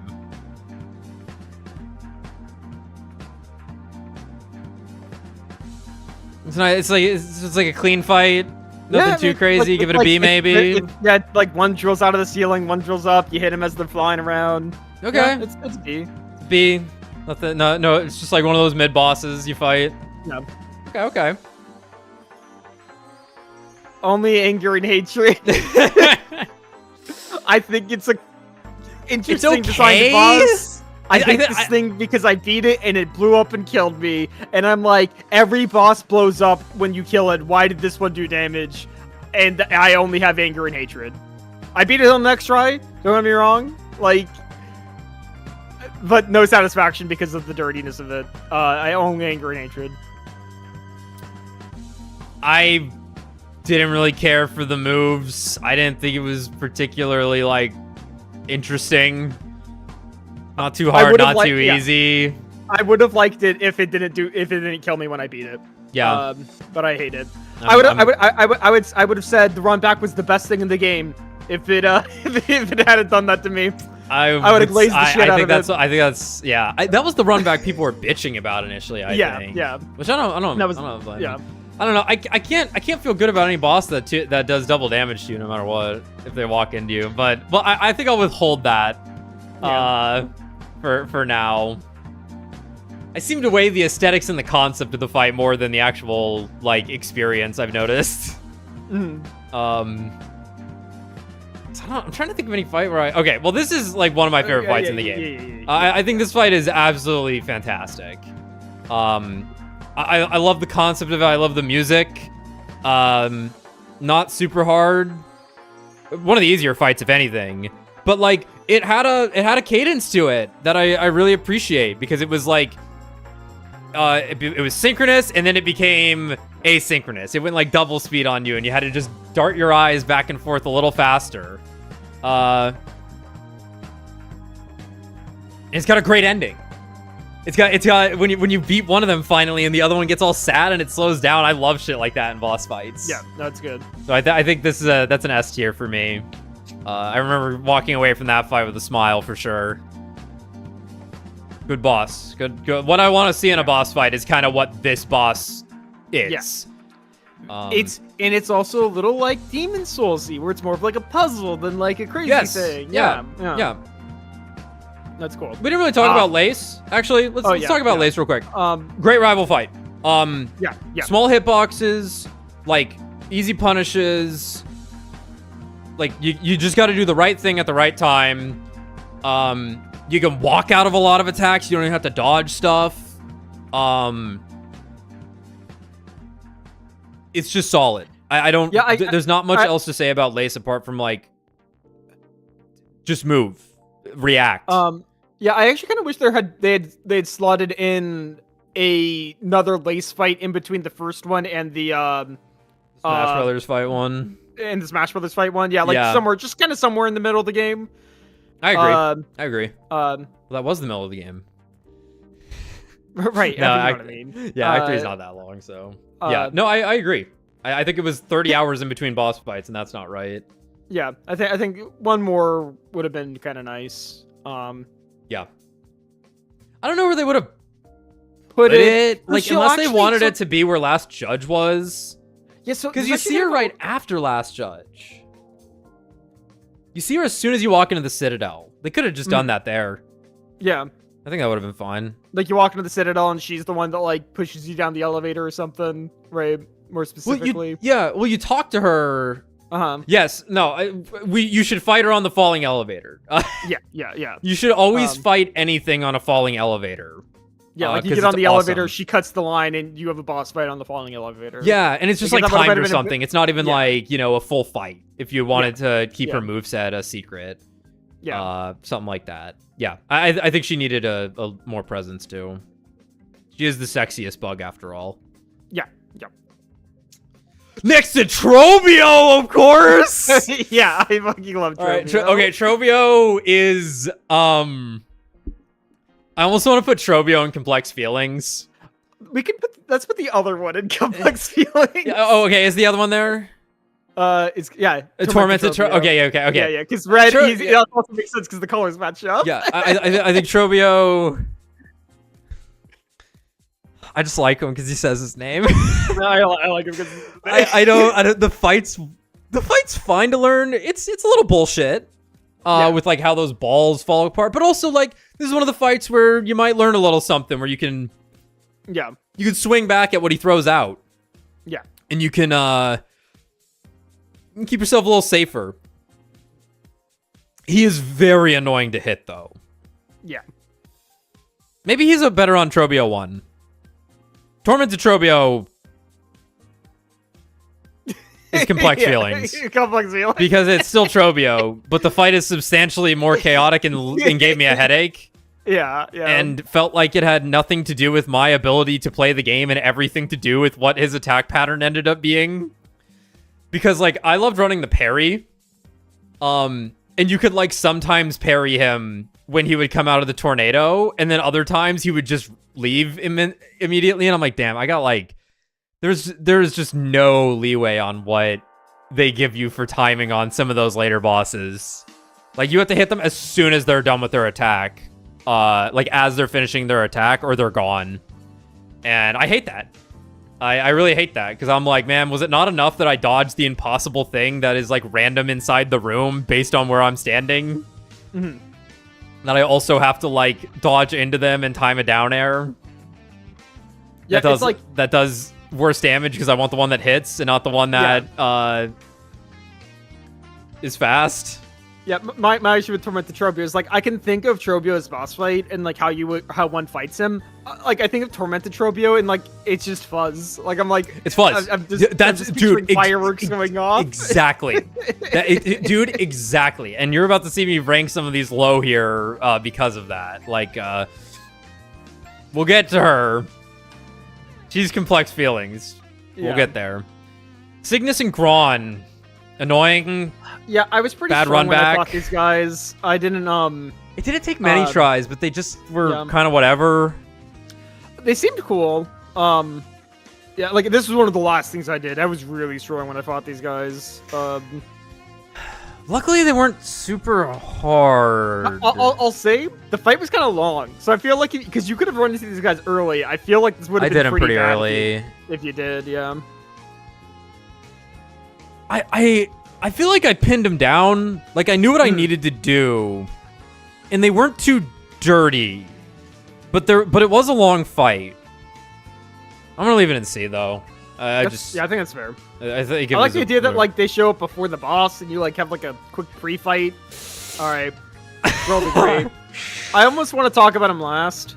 I'm fine with talking about Girl the Great last. Yeah.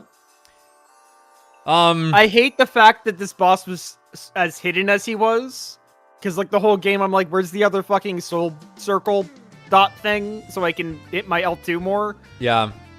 And I see how one would have found it, but I'm like, yeah, our friend Nick was like, hey, it's over here, Tommy. I'm like, well, fuck it. I scoured this area for hours for shit.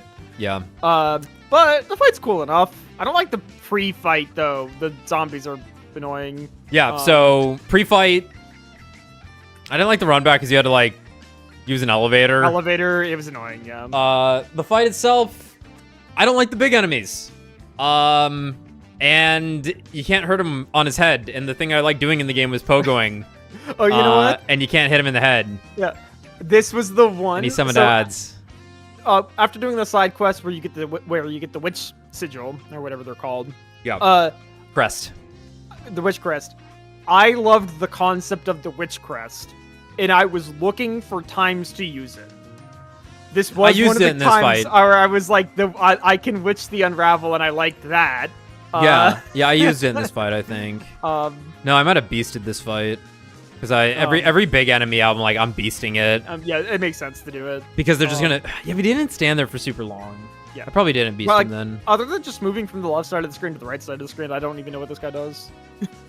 He shot spears out of the ground. Oh, right, the spears, yes. Oh, those were cool. But yeah, no, I think C's fine. He's pretty unremarkable, all things considered. Disgraced Chef Legoli. B? Yeah, I think that's fair. So what? It is like the most like. I know initially. It's like every fight like, in the game. It's like a parody of a Silk Song boss fight. Big enemy that slams on the ground, flies at you, swings a weapon, and then crap flies all over the place. Yeah. They do slam their ass at you though. Yeah, I remember the first time I got hit by that ass attack, I was like, that's the most bullshit thing I've ever experienced in my life. And it's fine. Like, it's actually, you can deal with it. But yeah, B's fine. Yeah, I think B's okay. I'm trying to... I want to change the volume. They're satisfying because you're gonna get that ingredients for the oil from it. So you're like... I actually didn't at the time. Oops. Oh. Yeah, I just kind of walked in there. Yeah, I didn't go into the Sinners Road until after I had gone to the Capitol. I was like, fuck that. I'm going to the Poison Swamp. I mean, I might have had the quest. I just didn't realize that I was going to get the item, is all. I do like the beginning of the fight where all the bugs go. Yeah. Where they all look at you suddenly. Mm. First Sinner. First Sinner, cool. Yeah. Yes. Good fight, because it fucking tries to heal. And it's really cool. A parsable AoE mess. First Sinner feels like a Hollow Knight boss. Yes. They're actually kind of similar to the Pure Knight with some of their moves. Okay. Yeah, I can see that. Yeah. No, First Sinner's cool. First Sinner, cool fight. I like the threads that it throws. It runs across the ground. Obviously, it has the big AoE circles all over the place. Yeah. Then it tries to heal, so it's that little fire under your ass to like really get to them. And then it's really satisfying when you knock them out of the heal because you're like, ah, motherfucker! Finally, I get mine. I'm not even gonna rate this thing. Yeah, I never, D. It's not even a boss fight. I don't even know what's on there. Father of the Flame. I actually didn't really like this fight. I got what he was trying, like cool platforming boss that's like unique. Couldn't heal on it. Yeah, I didn't like how it felt though. I was like it's not that bad. It's just I was like, yeah. I feel like Carmelita's on here too early. Let me not do her yet. Yeah, we can talk about it later. Bolt form's cool, but it's like kind of weird. It's like, yeah, I don't know. It's barely a thing. The What fuck the is the fuck is Raging this? Conch Fly? So this must be the refight where you only fight the one of them after you killed the other one. Oh no. I don't remember then. You took everything from me. I don't even know who you are. I have no idea who you are. I mean, it's a giant girl guy. I mean, yeah, the refight is Your call. probably you can probably just put it next to the other one. They're pretty similar. Okay. Someone's a bunch of baby conch flies. Okay, that's probably fine. Nothing stuck with me with those fights, I guess. Second Sentinel. Second Sentinel. Count this as a boss fight? I guess so. It's not as bossy as a lot of the other things. Yeah. But I guess you do like engage a fight with it. I liked it. I'll give it an A. Yep. I had a good fight with it because I parried it and then it parried me and then I parried it and it was sick as fuck. Yeah. But like solid, clean fight. Nothing too crazy though. I don't think it gets to go any higher though because it doesn't have too much going on. Yeah. So I really, really dislike this fight. Yeah. This is one of my least favorite fights in the game. Small ceiling, random enemies flying around. Similar to the chef's butt attack, its lunge I thought was really fucking annoying to deal with. Get ya. Yeah. No, I don't like Broodmother. The room's too ugly. Small. Small room. Ads that explode. Ads that will just get in your way. Yeah, the room was just way too small, I think was the issue. Like it felt kind of good to dodge the like slam attack. I liked any attack where it was like you gotta like comprehend the angle that's like bouncing around. Yeah. So that you like know where to go. So But if this had been like a boss fight in like the first couple hours of the game, similar to Savage Fly, I might have been like, oh yeah, like amazing, you had to learn the fight, but it was like so late in the game, I just didn't care. Okay, Bell Eater. The start of Act 2. Not a fan.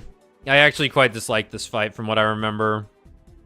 I thought it was like fine. I was probably like at my lowest enjoying the game when I fought this thing. Sure. No, this is the start of Act 3. Act 3. Start of Act 3. Oh yeah, I was definitely tired then. Trying to remember exactly what it did. It like denied parts of the screen. It dropped bells. So it drops bells. Its ass comes out of the ceiling and it shoots like a missile. Yeah. Or something. Yeah, it's like a long lame out fight where like you barely hit it for most of it. I like the ending because I like the ending of it. I love my Bell Beast. I heart the Bell Beast on my shirt. C. Yeah, C. I think C's fine. Do we want to rate Plasmified Zango? I hate Zango. I don't like Zango. Like, yeah, I guess you can one-hit him, and that's like the trick. That you're supposed to like suck him. With you have to use the unique tool. But I beat him to death with Beast. Like, yeah, it's fucking annoying. He just sucks. Wait on you. Wait on all these guys. Those are like the actual final bosses. Seth! I'll give you an A. Yeah. I'll even give you an S if Tommy so wants. Well, your name's Seth. I think Seth for S. I think for S. he's a little. I think he goes a little too long, maybe. Yeah. But he's got it going on. He's fun. But he's definitely got it going on. I think at the point of the game where you're fighting him, you're like, yeah, I got this. Like, let's just keep moving. Let's just keep fighting. Long arena was also really cool. As you just move around the whole thing, as he like teleports constantly. Very frenetic. Yeah, he's not cool. not too bullshit. A little bullshit. Everything's all bullshit in this game, but like once again, as you see here, the S tier is a bunch of tiny enemies that aren't going to collide with you. Although I can see somebody hating Seth because if you beat him before doing the flea side quest, he gets personal high scores in all the flea mini games. Yeah. So then you have to beat his high score to get the pale oil. That's oh my god. Yeah, so it's harder to if you beat Seth before getting all the fleas, it's harder to get the mini games done. I don't know if I had it. I don't know how I did it. I imagine I think I had the standard ones. Because I probably did try to get the oil before I did any of the endgame stuff. Yeah, and it makes sense to do that. It's like, all right, let's just finish it up here. Yeah. Yeah. Fuck is the pale stag? Cool. I remember so this the is pale when you're in stag. Verdernia. Yeah. It's like fine. It's fine. It's not much of a boss. Yeah, it's very quick. Yeah. So Clover Dancers, I don't like nearly as much as Cogwork Dancers. I like it because it's really funny what's happening in the scenario. It's definitely what's funny what's happening. But it's just kind of like a dirtier, nastier Cogwork Dancers. Sure. Like, yeah, the tornado, you got to learn how to dodge. But I feel like it was like a quarter of the length of the Cogwork Dancers also. Yeah, it's really short. It's really short. So I think part of the reason is that so for Cogwork Dancers, they do have individual HP pools. Yes, that's so if true. Just focus one of them, it ends really quickly. But if you're hitting both of them because you're probably hitting both of the first them, time, yeah, you don't know what you're doing, or you don't have the information, I should say. You might not ever know that. The fight takes a lot longer, right? Versus like there's only one of them to hit in Clover Dancers, so it goes really quick. Yeah, I thought you could hit both of them. Maybe you can, but I just like. I think it went quick anyway. Yeah, it went quick anyway. It went quick anyway. I don't know what Lost Garment is. I'm sure I fought him. I'm not even gonna count it. Yeah. Pinstress is like. I think I like this fight. It's B, I would say. It's fine. Give it a B. I don't really have any. I don't really I say I liked it, but I don't really remember. It. I want to almost be like, if I don't really remember what they did, they go and see. Yeah, she floated around through pins. She threw pins. Wasn't super long. I don't know. It's an NPC fight. Once again, I feel like you get like minus points if it's not like a. It's not like a full ass super fight. It's one you have to go like trigger somewhere on like a small area. Yeah. You're the outcast. Is this the guy that laid traps on the ground? Yeah. It was like a side quest to go fight him. Yeah, I remember him. I remember this one being kind of annoying. It's like actually it didn't take many tries. But it didn't take many tries, yeah. He's probably like fine. Too annoying. I don't know. B or C? I would say C. He was so late. Yeah, he had no staying power. Yeah. You actually might not have fought this guy. I fought him. He did? Okay. Yeah, I fought him. Because he was actually pretty hidden. Like, I had to, like... Yeah, I ran into him. It's fine. I don't really remember. I just kind of killed him. Once again, he's, like, mostly a normal enemy. I feel like Crawfather should have actually been insanely hard, considering it's this, like, he kind of feels like a late game super boss, and it's just kind of like, you just kill a few enemies, and it's just like... I beasted this guy. I mean that literally, I beast crested this guy, and it was fun, so I'm giving him B tier. Okay. I don't think he really did anything, though, but it was the fight where it was like, just go ham. Mm-hmm. So I'm giving him B on that alone. Sure. I don't remember what he did other than summoning ads, though. Yeah. Did he throw stuff? I don't know. I just remember the ads. I'm with you on that. I think he mostly summoned ads. And then he, like, moved around and was just a big, fat obstacle. He's probably more of a C fight. Mm-hmm. Give him C.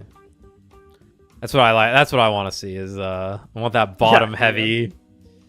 Okay, so this is I didn't. literally. Oh, someone That's saved it. literally What a is new this? game. That's literally a new game plus fight. That is, you have to be in a silver soul mode or whatever the fuck it's called, which is the permadeath mode. Okay. And it shows up about halfway through the game on the permadeath mode, which it's not that hard or complex of a fight, but the issue is that you have never seen this enemy before on a permadeath game.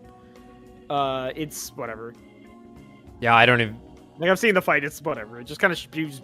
I was gonna say it's just gonna shoot. It just looks like the thing that's on the ceiling. Yeah, the quest line's interesting, but like the bosses. Okay. I didn't fight Chakra. I did. She was good. I would say A. Seems right.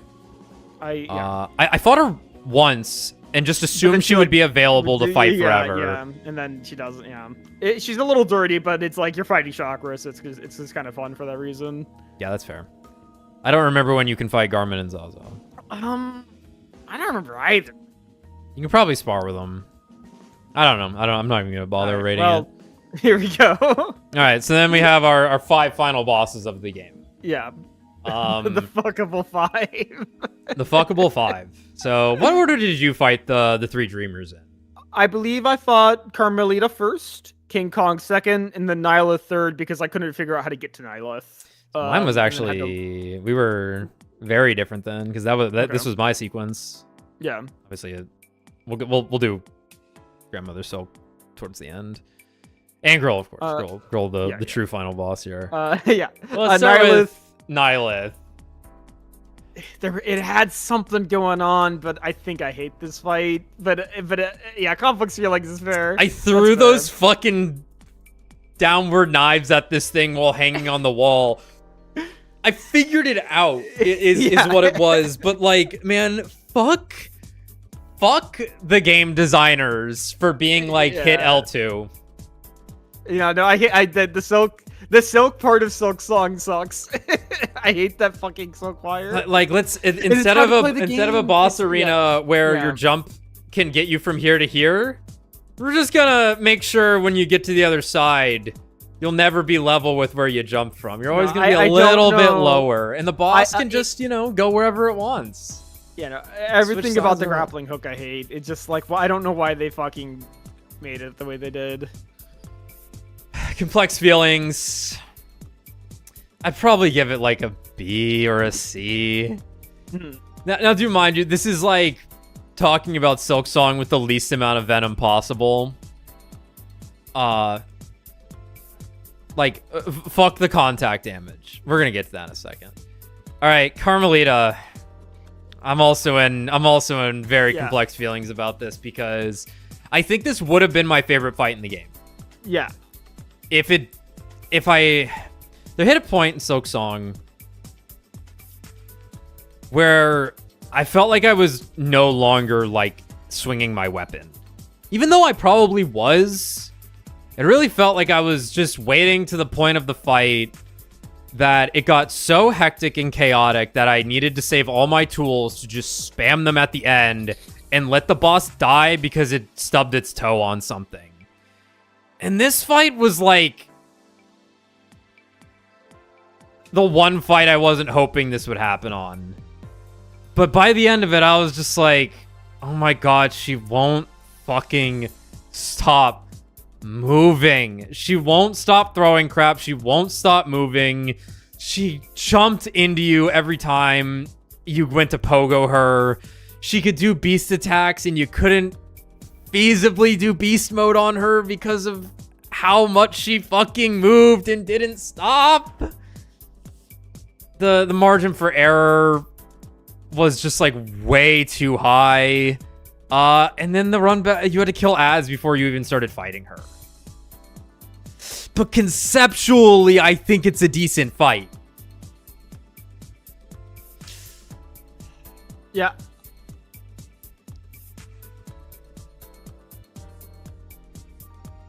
Yeah, I had like a pretty good time fighting Carmelita. Like, I think it's a good fight. My main issue is that, like, I wanted to use Beast on her against her so bad because she's using the Beast moveset. Yeah. And it's not quite the right fight for the Beast fight. No. And I was like, I feel like they could have tuned this a little. Yeah, because at this point in the game, I just kind of like felt the fact that a Wanderer was just kind of the best thing for most scenarios, and was just kind of like killing the Wanderer. I just couldn't play Wanderer, man. It was so stubby. But the long claw it makes it 0.2% longer, dude. Oh wow. I don't know. It probably makes it like 24% longer. But I really like this boss, but didn't use tools in my playthrough. Wow. You're brave for that when they clearly balanced the game around it. It really felt like I hated the tools. Oh, I didn't like the tool system at all. I don't like having like a fucking shared resources between life, and then it being like, well, we can make the bosses crazy because you have these things that you're not really even using that aren't crazy satisfying to use. Yeah. I think I would put Carmelita in satisfying, but like Complex Feelings is like, yeah, true. She's too dirty to be unsatisfying for me. I was thoroughly unsatisfied with her. Crest King Khan, I'm pretty indifferent on this guy. Yeah. Are we counting? I guess you can count the whole scenario. I think that's fair. It's part of it. Because he himself wasn't like anything too crazy. Yeah, he's cool. I like his moves; they're cool. But like, I'll give him like it's pretty easy. Yeah. Yeah, like he was the arena fight basically. Yeah. Or he was an arena fight more so. And I didn't actually mind fighting those enemies. I don't even think were they even in the list of enemies we just looked at. I don't know. They were in the previous list, I think. Yeah. Okay. Yeah, I think they were there actually. Yeah. Yeah, I think they were. Because you only like saw him once. Because as you said, there was like a lot of cut coral stuff. Okay. Yeah. Yeah, I'll give him that. All right. So Grandmother Silk is my favorite fight in the game. Because it is the fight that is most unlike every other boss fight in the game. Because she can't fucking run into you. Yeah. But I think the fight's also pretty cool. The fight, yeah. The presentation, you could knock the spikes down that she puts in the arena, which I thought was cool. So like there was, there's a bug. Well, there's a lot of bugs on screen actually. I like the basic like patterns of just like, you know, identify the thing that's coming at you, jump through it, get your hits on her. Ramps up. I guess I didn't really like the part where it like phase changes. And I think it could have been a little bit longer, but I think just like for me, the presentation and the vindication of being like, oh, I would just like this game if there was no contact damage. I would really truly like this game significantly more. Is why I like this fight. Yeah, like if anything, I would say a potential negative is that she's like actually pretty easy. Yes, this is a positive for me. Right. And I know it's like, yeah, like a lot of the things in the game are like really hard, but she is in theory the final boss. Yeah. To an extent. Yeah. So it is like it's compared to like, you know, like the Hollow Knight or even the Radiance, right? Where it's like, I would rank Radiance above all of these fights. Yeah, like Radiance is great. But like, it's true. Like she doesn't have as much health as I think she should have. Yeah. I know like people are kind of hoping that like maybe like eventually when like Silksong gets its boss rush update as its final update, like Hollow Knight did, that like Mother Silk gets like a little something extra. Yeah, that would be nice. Yeah. I think so. Even if she's gonna be goo, probably. Yeah. Yeah, but she's cool though. I like her. Yeah, I think.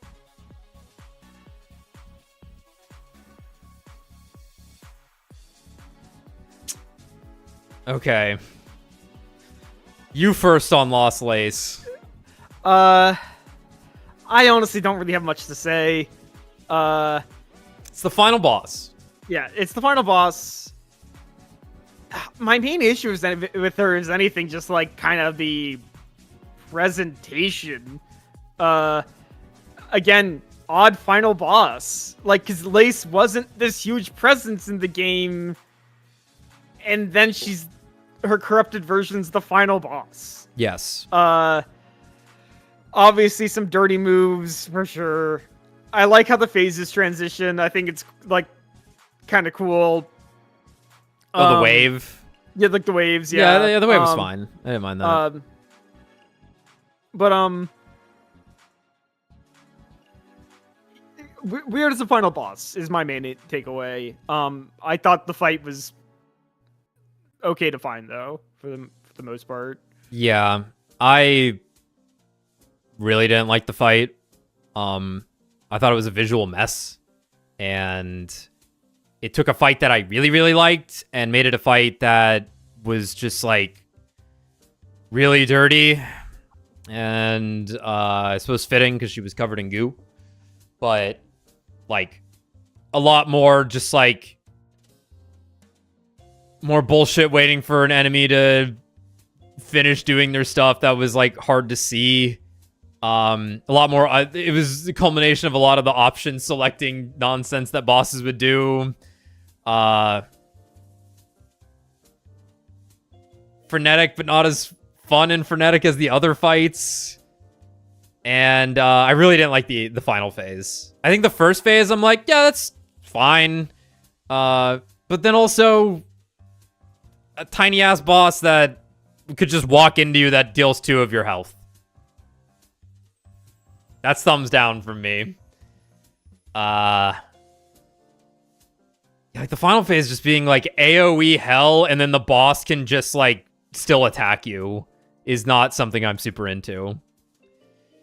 So I'd probably put her in C, as I was like really not into it, but we want to like reconcile as a B. Yeah, I think that's fair. It's still got something going on. Yeah. It's still got some cool stuff to it, even if it's like it really is just a lacking final boss more than anything else, more than personal feelings. I can understand wanting the culminated rival fight, but it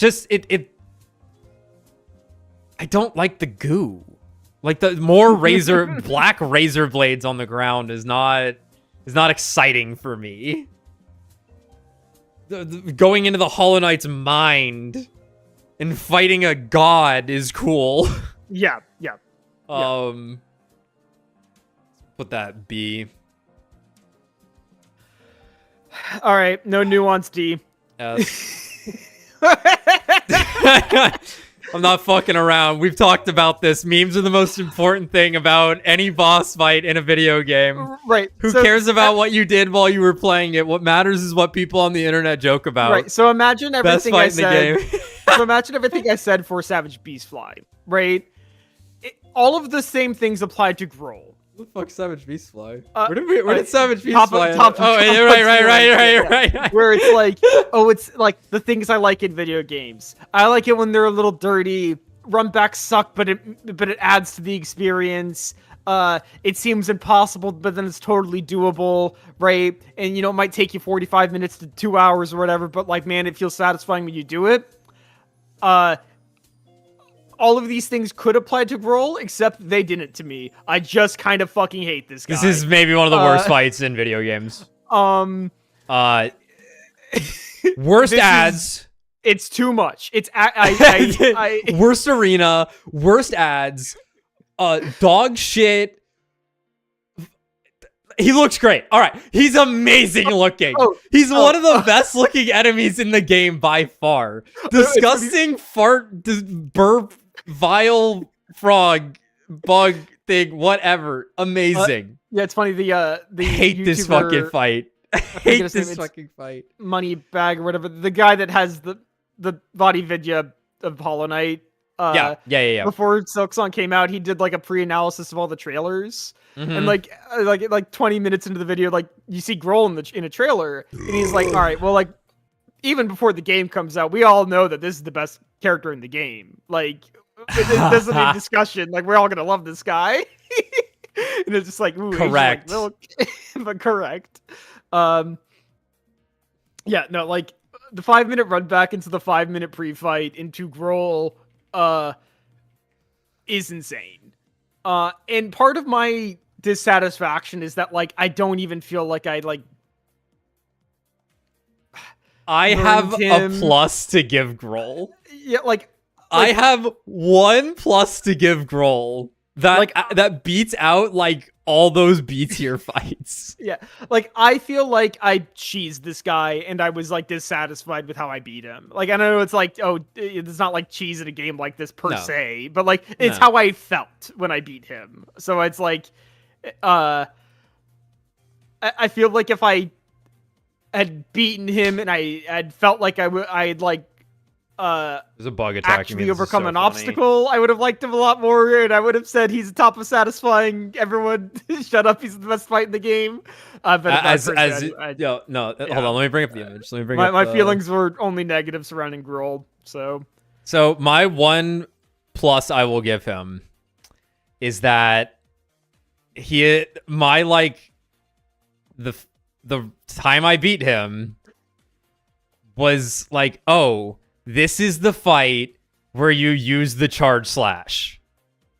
Didn't really feel viable on a lot of other fights. Sure. But for some reason I on don't this think I ever fight, used it. Yeah. I was like, and guess what? I killed him really fast when I did that. And I was like, oh, shit. Yeah. Oh, shit. But no. That arena on if it was just Grohl, he would get C tier. Because he does 2 things. He spits balls and he sucks. That's the fight. Yeah, that's the fight. Yeah. That's the fight. But that's not but the fight instead was designed with the most annoying 2 enemies in the game. The diving guy and the other diving guy. Yeah. The boss itself dives. And there's poop water.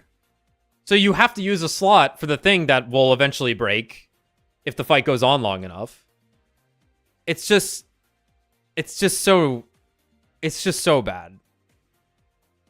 Okay. You know what? You've convinced me. Top S tier. I mean, I'll throw him in ball. Dude, it sounds like it's complex feelings. Yeah, I definitely don't know if I love or hate him. I think he's complex feelings. I like him there. I see him there and I feel good about it. All right, let's take a look here. I feel complicated about it. I feel complicated about this whole game. Which is why I wanted to do this. This honestly turned out pretty good.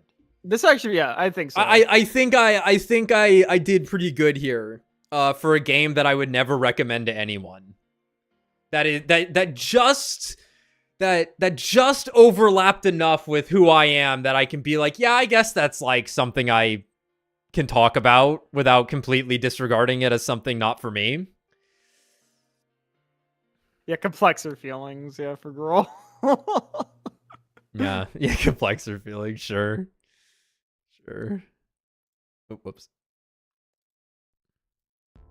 Yeah, fuck it, we'll put him there. Complexist. There we go. Good. White. Then we'll make it blue.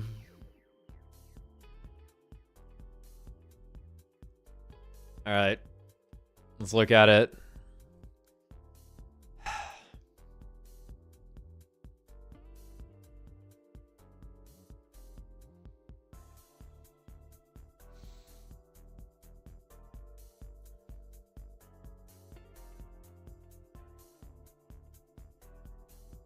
Phantom's good, but I think Phantom is way too easy. I can, you know what, I'll agree with that. Yeah. It's the only boss I beat on my first try. And it's weird to say that there is a boss that is too easy in this video game, but that boss was pretty fucking easy. I think bosses being too easy is a problem. It's bad. Yeah. Yeah. I'd rather something be harder than easier. In general. In general, yeah. I just happen to like the easier bosses in a game full of hard bullshit bosses. Yeah, yeah. They're still hard though. But they're just good bosses, so it's They're like just good bosses, yeah. Yeah. I think this looks pretty good. Any arguments for any positions? I almost feel like Morwing could be B. Yeah, like I think people might be like Morwing's a point fine. apart from each other, but not like I don't think anyone's a two. Yeah. Like 2 points away from where they should be. Pale Stag D tier. I'm fine with just taking Pale Stag off the list. I don't really remember that fight too well. It's got a gimmick, but it's D has to be like really forgettable or like offensive. And I think we've kind of just put like forgettable. I guess Broodmother really is the most offensive though. Because like these three are kind of whatever. Like Voltverm's barely a fight. You dodge some laser beams, and then it dies pretty quickly. This isn't even a fight. This isn't even a fight. We shouldn't even have him on here, actually. Yeah, I agree. But I don't it's actually think those are yeah. bosses. Here, let's just do that then. That's yeah, that's fair. That looks better. But like, I don't think Pale Stag has enough negatives going for it. It's just a whatever fight, and that's kind of what the C tiers end up being. Like, if it's whatever, it's C tier. If it's like, I find it to have negatives like Bell Eater. I just didn't like the fight. Boring bullshit. It goes in C tier. Broodmother we like actively hate. Voltverm super forgettable, so it gets like -2 effectively. And then like realistically, obviously we have the complex feelings tier, but it would probably be like Roll C. Savage Beastfly I would probably put in D. Last Judge, B. I would minus points on Tormented Trobio because it like actually hurt me. But it looks good. But I feel like it's just like it's a worse of a fight, so yeah, it gets to like get fucked up there. I'd probably go B on Nihilith to C maybe. Yeah, I'd actually probably put. I'd actually probably put Last Judge in A, but I hate it, so. Yeah. I think I'd put Nihilith in C, though. Yeah, I'm fine with that. Sounds good. Let's do it. Carmelita. Yeah, like...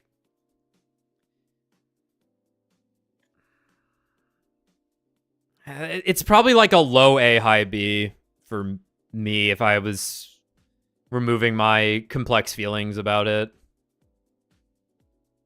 So like, let's see what that looks like now that we've sorted everything.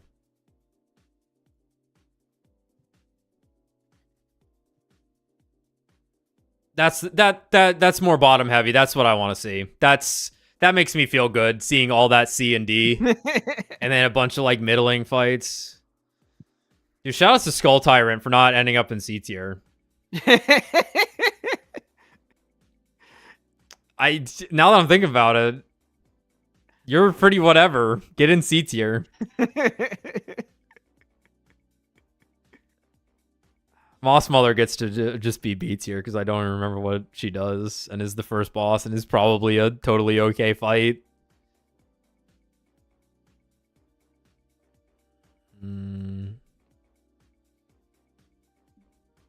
I think I'm happy with that. Yeah, I think so.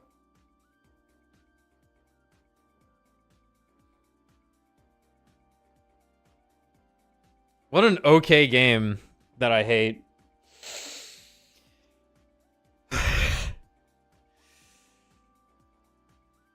Double Moss Mother. Yeah, Double Moss Mother isn't on here, which is kind of funny because they put up. Yeah, yeah, I heard. Yeah, that fight. I would also put it in B tier probably. I mean, it's a refight. I don't know. Yeah, it's like half a refight. Had like the same health. Every single game we've streamed for the channel. That would be 8 I'll do that. Long. I mean, I think we could go through that a lot faster than you think. If we would know in our heart immediately, I think. I'm gonna write that down. We're not gonna do it right now. I'd have to set it up myself. Hey man, if you have those written down, just leave the comment. I mean, that's what you do. You rank everything you've done. We'll do it once we've played 100 games. How about that? Yeah, that sounds good. That sounds good. To like, it would have to be like something we played to completion though, or something. Yeah, no, it would have to be like an actual stream series. It couldn't be like, yeah, we fucking played a one-off of whatever. Yeah, like I don't think I'd put like Neo 3. Yeah, like Neo 3 wouldn't be on there, and we wouldn't talk about, and we wouldn't put Neo 2 on there. Yeah, I don't think I'd put Star Rail or ZZZ on there either though, because that's like I still play that every day. Well, I don't play ZZZ. I don't know what that is, and I barely play Star Rail anymore. All right. How about for a tier list? Let's see what they got for Fire Emblem. I need to go grab water first, though. Give me a sec. What the fuck? Why would I ever run an ad blogger? Who does that?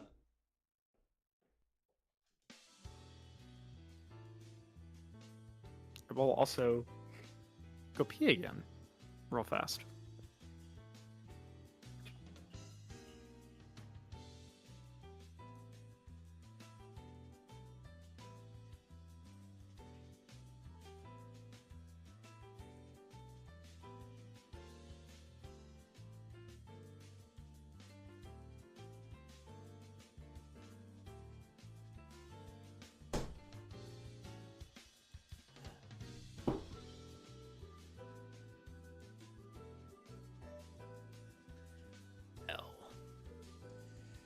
Oh, no, Hector hard mode would get its own category. It's that is, I mean, it would. I think it's nearly the magnum opus of the channel. Okay, let's see. All right, Fire Emblem. Okay, I'll make this really easy for everyone. All right, decent. This is how every Fire Emblem tier list looks. Anytime anyone tries to make a Fire Emblem tier list with a group, it's just gonna be this.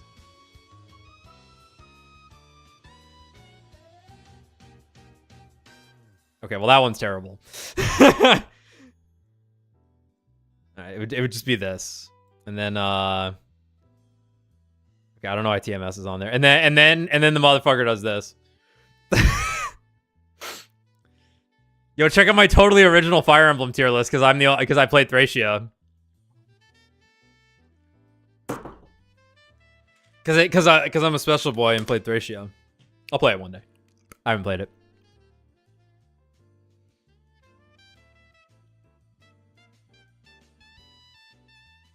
Work? Back. Okay. I'm back. Cool. You missed my bet. That's okay. Oh, what was it? It was a good bet. I opened up a Fire Emblem tier list and put all of them in one tier and then Thracia and Masterpiece, as people do. Rating Forsaken characters if they would run you over. Forsaken? What? Fuck yeah, dude.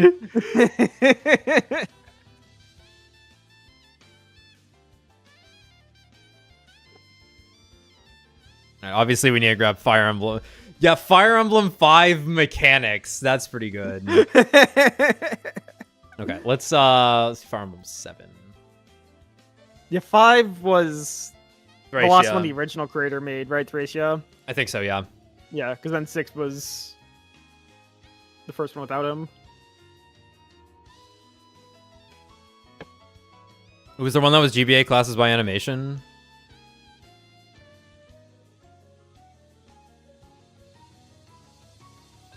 I suppose you could just rank them by animation. Yeah, we could just do that. Is that really all of them? What the fuck is this? Who the fuck's that? You know. Is that the thief from 6? Who the fuck is this? I was gonna say it must be 6 or 8. Oh yeah, you know what? A bunch of these are gonna be from 8, and I don't know what the other classes in 8 are. Like that's the Great Paladin, I think. Yeah, I was gonna say, what the fuck? That's the Great Knight. Yeah, okay, it's gonna be a bunch of Sacred Stone stuff that I don't I like the remember. colors they went with here. Yeah, it's just your default blue, because these would be your like standard characters, I guess. Oh, and these are also your characters from 8. That's Amelia, that's Ross, and that's I don't remember his name. See what else we got though. I want to see if there's like one for maps or like chapters for.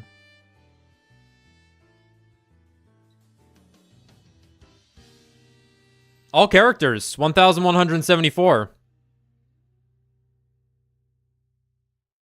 We could be done by next year if we start now. I only know like 50 of them tops.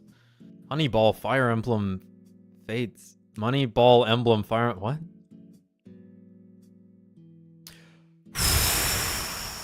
There'll be a lot of things on the internet. I gotta click on the OC tier list. Hold on. Okay, Labris, Okay. S.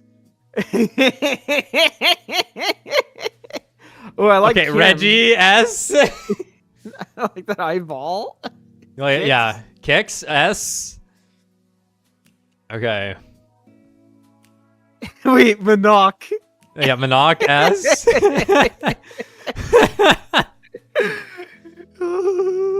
Oh my god, it's Doctor Strange.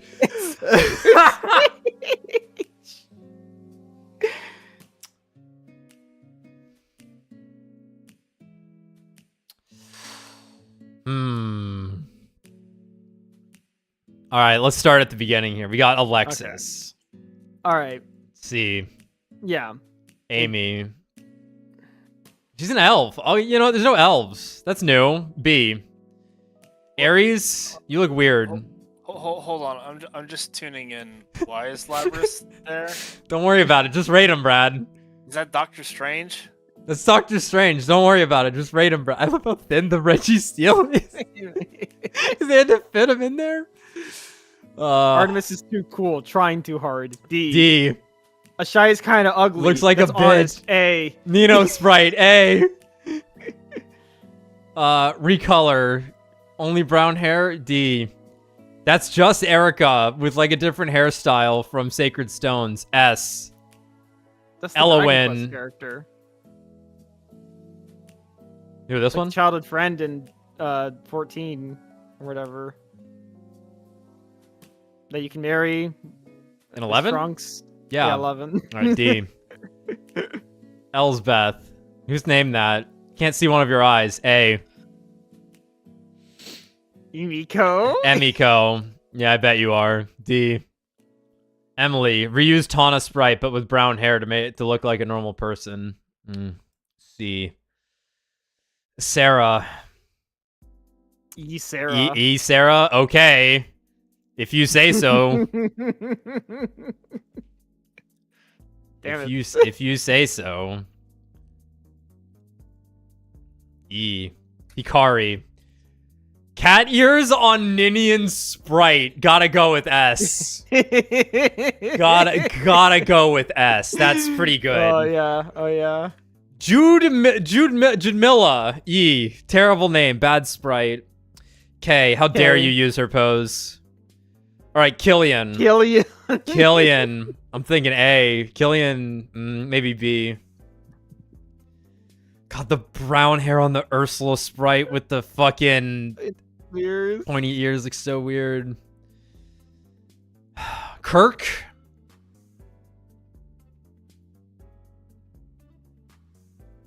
Very bland. But he's the most believable of the OCs on this list so Yeah. far. He looks like he could be in a Fire Emblem that I don't remember, a Fire Emblem character I don't remember. Which is good. Yeah. So maybe you get an A. You know what? Yeah. The bad sprite job. E. She's got a hat. She does have a hat. B Yeah, for hat. that's her. Leonid. All right, that's Murdoch, but like super white.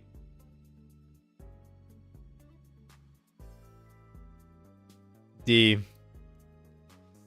Lizabelle. These names were insane. These names are amazing. Ugh. Oh. I like the Isadora sprite. The red looks okay. The purple with it's not great. Bad color Yeah, theory. maybe E. C. Yeah, okay. All right, C. He said C. We'll go with C. It's like a dead Martin. guy. Yeah, he's like a. Oh, I'm excited for let's just get this guy out of here so we can get to Matthew and Melina. Yeah, oh yeah, my god. Yeah. Oh, Jesus Christ. Wait, oh. you should put Melon in S tier. Oh, Jesus But leave Matthew in E Christ. tier. Oh my fucking god. All right, Yeah, good yeah, work. yeah. Looks good. Nadia. Like, is this meant to be like the actual character from the show? Whatever. I don't know. The highlights look like shit. This could be a Fire Emblem character. Yeah. I think that's all right. I'll give you a C. Nikana. Kana. What's with the sprite work? Oh, I'm really excited for the next one. Let's get her out of the way. Bad sprite work. Oh, Rickson. that's Rickson. That's Rick space son with Elliewood's hair. I think I love him. S. Yeah, yeah. Rosalind. Do you have an eye patch? How dare you fuck up Sue's sprite? Saphira and Salazar. It's Sarah and Urk, but if they were siblings. E. Seimei.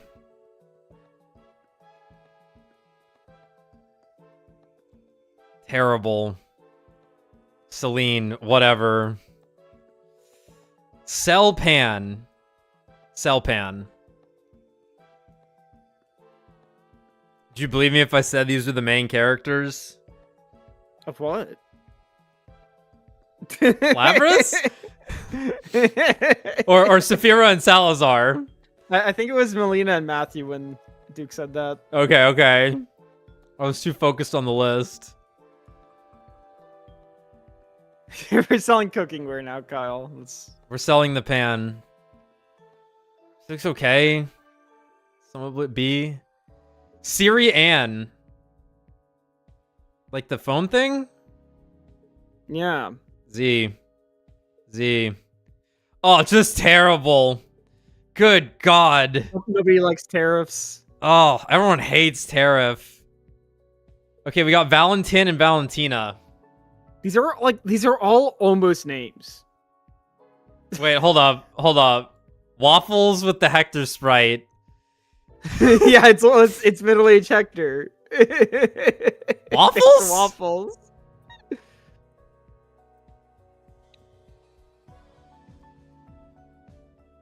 Too pink.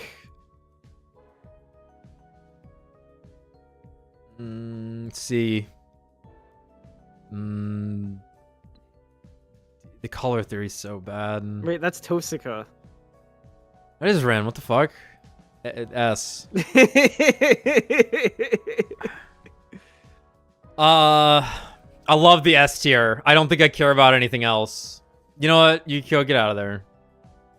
I know you're Rin, but like it's not abundantly clear enough. Yeah. You don't look good next to the other ones.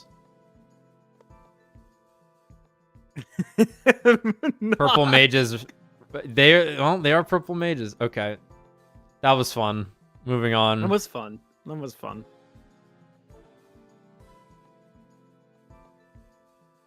Father / Dilfs of Fire Emblem. Tempting.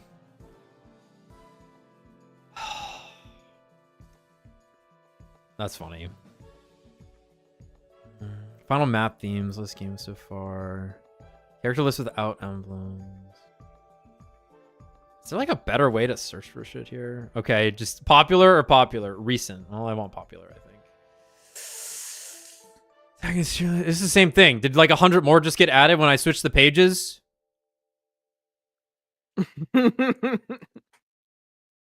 Okay, there's maps for Conquest. It's kind of what I'm looking for here.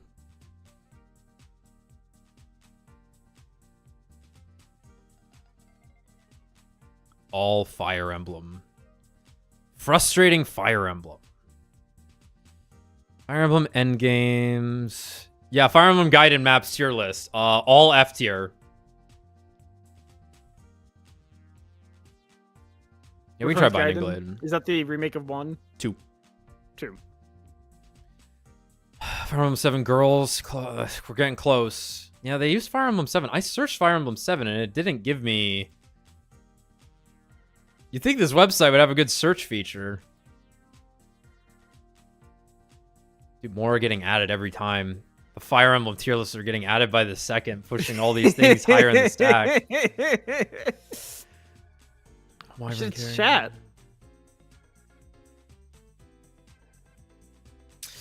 It's Binding Blade. Yeah, a Blazing Blade map tier list would be... Let's just type Blazing Blade and see what happens. Yeah. Whoops.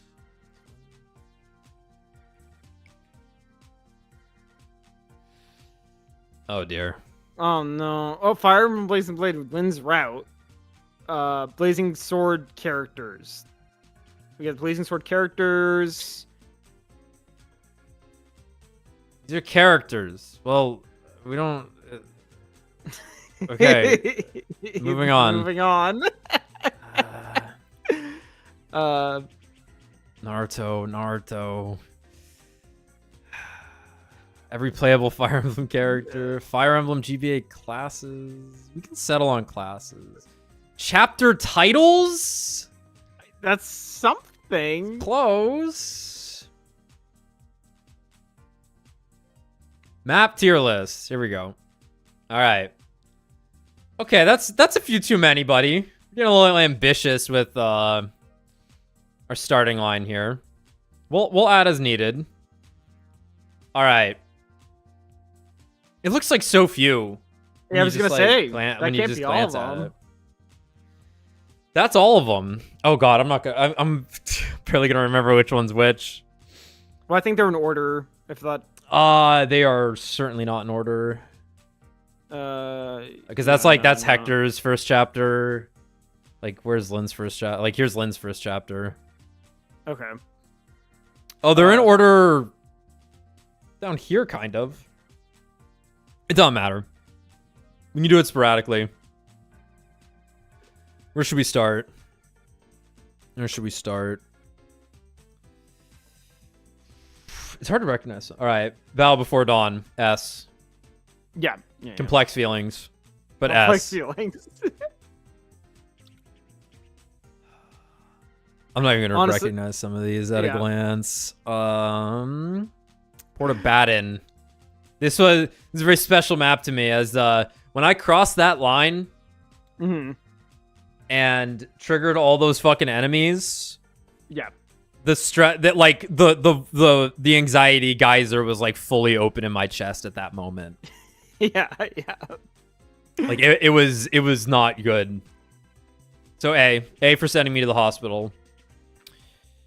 This is the map where you get Raven. B. Yeah. We also have Hector's first map for anxiety inducing. Yeah, that's S for sure. Yeah, that's like that map.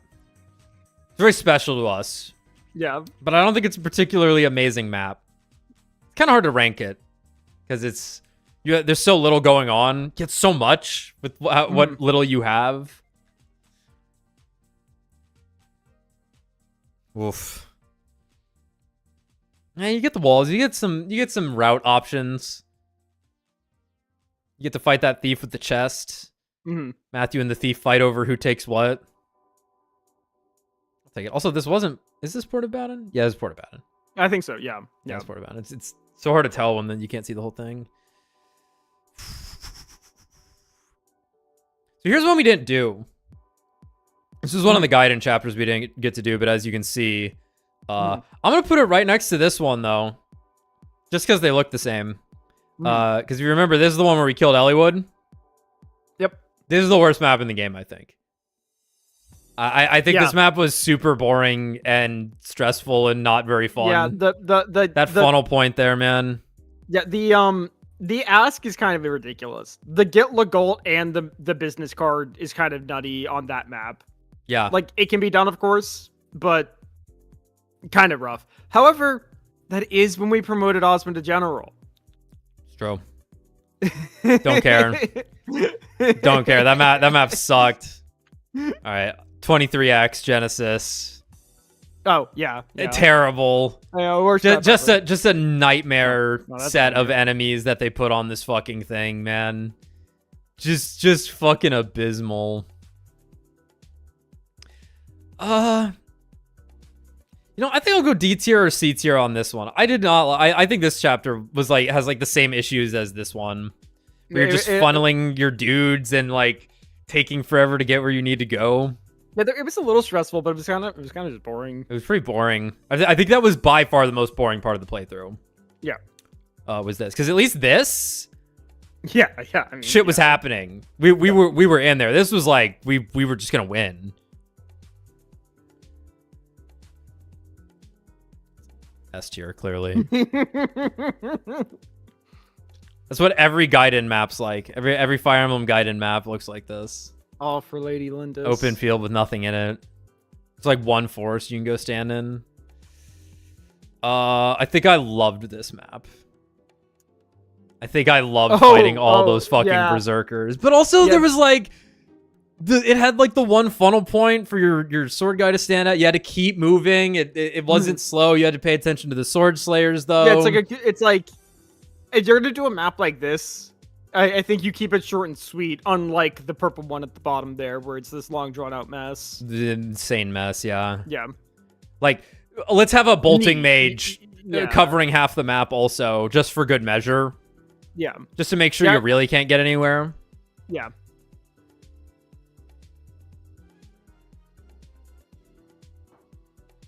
Let's see. This was the first Fog of War map where we had to defend Merlinus. Yeah. This was kind of fun having Matthew solo that bottom right side, though. Mm-hmm. But it's a Fog of War map, so I'll give it B. This is the only exception. Yeah, I think that's fair. I think this is Lynn's final chapter. I don't want it in D tier. I'm just moving it up there. Yeah, I think that's right. Most of Lynn's maps aren't amazing. Yeah. They're... Oh, this also has the rain, I think. I'll give it C. Yeah, I almost don't want to rate Lynn's maps actually. Cause like they're so tutorial where it's like, yeah, there's dudes in a forest. It teaches you how to use forests. This was Lynn's Fog of War map. This one's okay.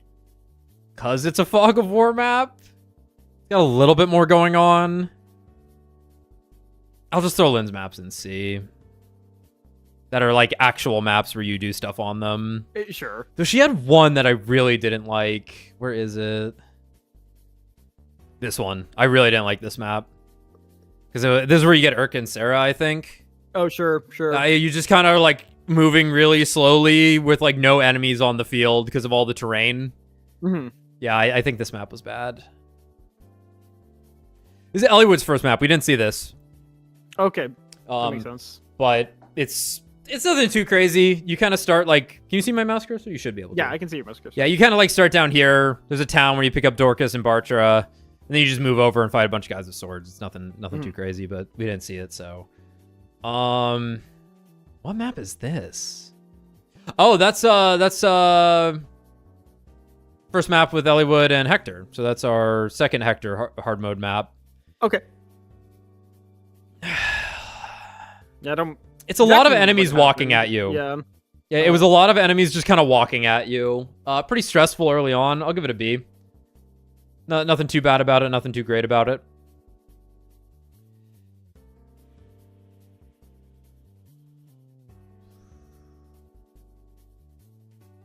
This is an Elliewood. This is also... I think this one happened right afterwards. Yeah, I think that was the second map of the campaign. Yeah, that's a good point. That the other one was when Osmond showed up. You do get Osmond. And Elliewood. And Elliewood, yeah. Oh, fuck. That doesn't have much going on. Neither does this one. Yeah. This one at least has like the two routes. You get Guy on this one. Rest in peace. Oh, yeah. I like this map. This was our first big like... Yes, I remember this one. Oh, I remember fuck. dudes were coming from Merlinus from the top, from the bottom. Not the top, just the bottom. There weren't people coming from the top left. At the start, there were dudes in the top right, next to Okay. where you spawn, because you spawn over here. Okay. This was the map where I sent Marcus to stand in this village for most of it to kill half the map. Yeah. And there's pirates coming up because I needed to protect Priscilla, and then Urk was up here. Let me re-full screen this. It was like the first big route map, I think. It's the map where you get Lynn. It's fine. Not a forest, nothing much to say about it. Yeah. I'd even say it's like a little long because of all the forests. Too much terrain. Kind of. If anything, this map was disappointed because we got Lynn and Kent back, and all of a sudden they just weren't good. And They had we no were like, money. no. We thought they'd have money. They had no money. Yeah. It Defend chapters are this always good. This is the first defend chapter that is unique to Yes. Hector's mode, I believe. Yes, I remember. No, this one's not unique to his mode. But yeah, there was like a longbow horseman that hung out over here. Mhm. We tried to get the longbow, we failed, but we just kind of parked a guy in the top left here. Put Urk up here. I think these are suddenly like mostly in order. Now that I'm looking at it. Yeah, they are. We've already put some of them on there. This map's fine. Defend maps are always decent. Didn't get the ring. It was fine. Yeah, but that's right. Dread Isle. Fog of War map. Had some miracles happen on it. Yeah, but... where Canis didn't die. Canis didn't die. And thank God and also where Lynn didn't die, thank God. Lynn didn't die. And then Elliewood still didn't level up skill. A tier. Yeah. It's a Fog of War map. It's fine. We didn't do this one. This would have been the first time we would have seen Kishna, the magic seal. Right. And then we would have done these two chapters back to back, adding 3 episodes to the stream series. So we never did these. Mhm. But yeah, like this chapter would have been, he would have shown up and blocked most of the map of being able to use magic. This map I think was normal, but you would have had to like chase down some thieves. Yeah, let me move these out of here. This is where Guy died. But this was also the poison map. This is where there was like a ton of poison going on. Hector like soloed most of it. Yeah. B tier. B tier. I like this one. Well, I liked how big this defend map was. We had to get to those chests. Wrath shows up. You get a Isadora. You get Heath too. A lot of dudes on this map, yeah. Yeah. And then also, The boss once move. again, Canis didn't die when he absolutely could have right at the end. Mm-hmm. Canis, huge He does win. it. Huge win. He was our like MVP despite his averageness. Yeah, so that's the Pent map you just put up there, right? Yeah. Yeah. I think Bones. I think it's annoying to get the bones, I mean, it's just fun to see Pent kill but it was a everything. fucking cool map. Yeah. Shit happened. Shit was happening on it. Stuff was moving. We also didn't do this one. Mhm. This would have been the other Four Fang defensive offense where you would have fought Lloyd right instead. Right. Yeah, and then like Wallace is like up here in a village somewhere. So we didn't do that one. I think this chapter, I love and hate this chapter for the amount of Wyvern reinforcements. Yeah, You obviously, really this is where we lost didn't Heath, go right? anywhere. Yeah. You kind of just hung out in one spot for like 90% and then finally could move up. So I think it kind of sucked, actually. Yeah, that's fair. We had fun with it, but I think it's a bad map. This one's alright. This is where we promoted Elliewood. Defend chapter. Mhm. Maybe the funniest thing that happened. in Maybe the playthrough, funniest actually. thing was this map. This map sucks though. This is easily a C tier or D tier map, I think. It felt like something was broken with all those enemies just standing down there. Oh my god, yeah. It was a fucking disaster. So I assume this map's not much better, so I'll just put it there. Yeah, that one looks worse.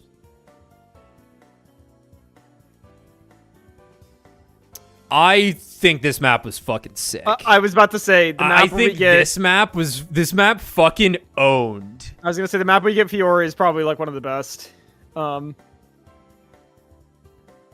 Yeah. Like bizarre terrain design. They had a cool idea with like the reinforcement boxes that you couldn't walk over. And it would be like, here's the third of it that's magic. Here's the third of it that's horses. Here's the third of it that's swordsmen And or we were axe also users. suddenly so fucking back after this map. Yes. Fiora was worth every penny, and then some. And you know, and then Fiora died, and it was funny. Yeah. And then Hawkeye like walked over the water, so it was like, you know, it was kind of it was this like weirdly demanding map. With how it was laid out, but like they give you a unit to make it work if you have the money for it. Yeah. Yeah, I if anything, I'd probably. And Hawkeye established himself as a winner. Whoa. Hawkeye did nothing but establish himself as a winner, I think. Every time we whipped that dude out, we were having a good time.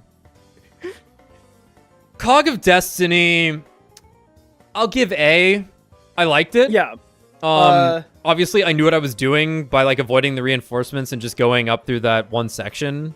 But there's something to that, which I liked.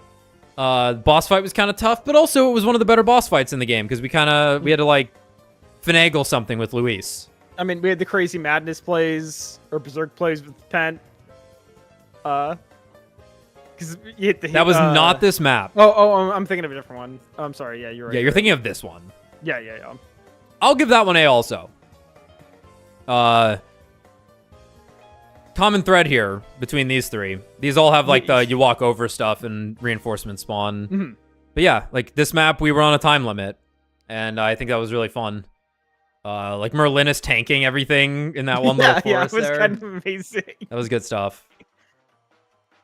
This forest section kind of sucked, but I think that was like one of the few forest sections where it was like warranted because of all the enemies. So things get a little out of hand, but it's like, well, you're in a forest, so of course it gets a little out of hand. And then the druids spawn in a heart pattern. That was cute. Yeah, it was cute. I get that. We did not do this chapter. This is that's Elliowood's promotion chapter. Okay, that makes sense. This might have been like the chapter of the playthrough in a lot of ways. Yeah, it was I think we were having a really fun time this chapter. Yeah, we also managed to get like the bonus objective of getting the body ring, despite the fact that it looked like it wasn't gonna happen. All the stabs hit us. Yeah, all the stabs fucking hit us. The fuck room. Osmond being asleep at the door.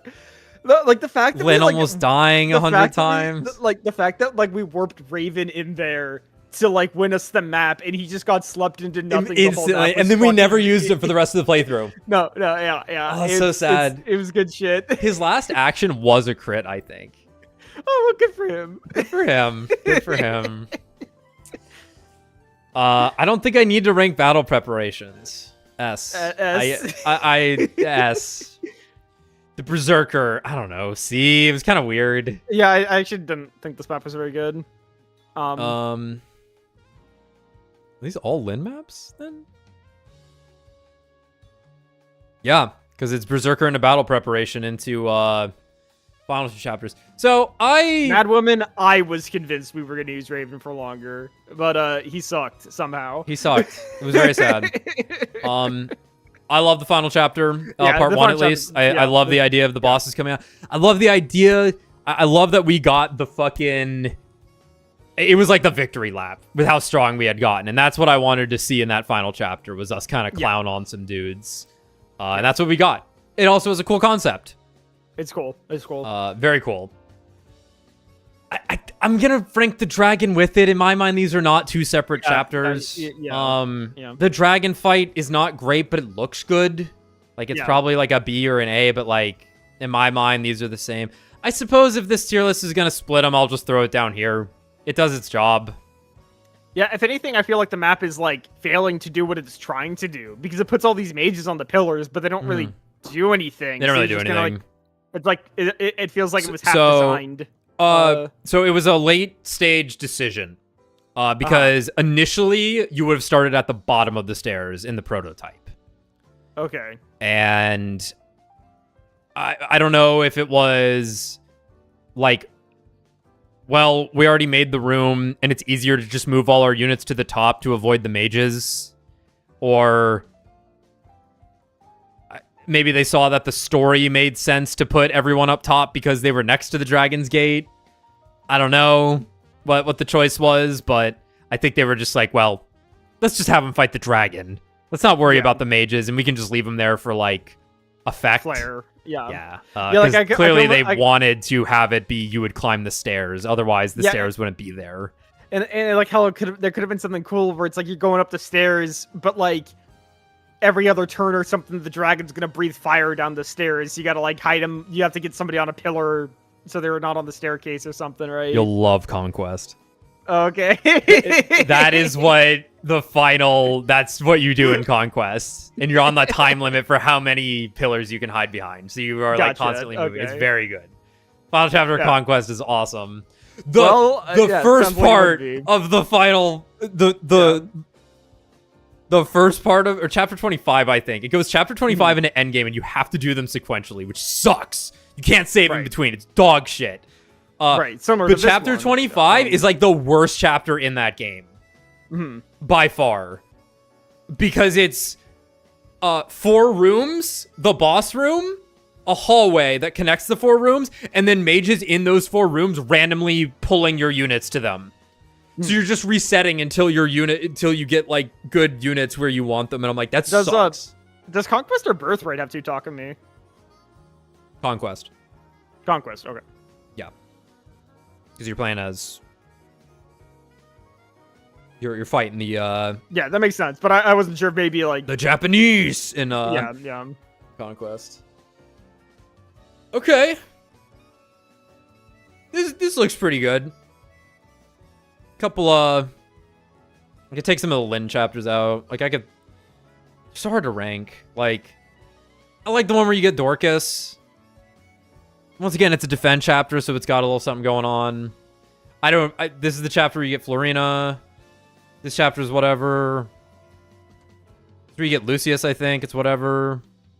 Chapter's fine. I don't even remember. You get the Manicotti tutorial. Yeah, like that one's good because it's Didn't do it. Okay, yeah. Let me just take all the Lin chapters out. I think that's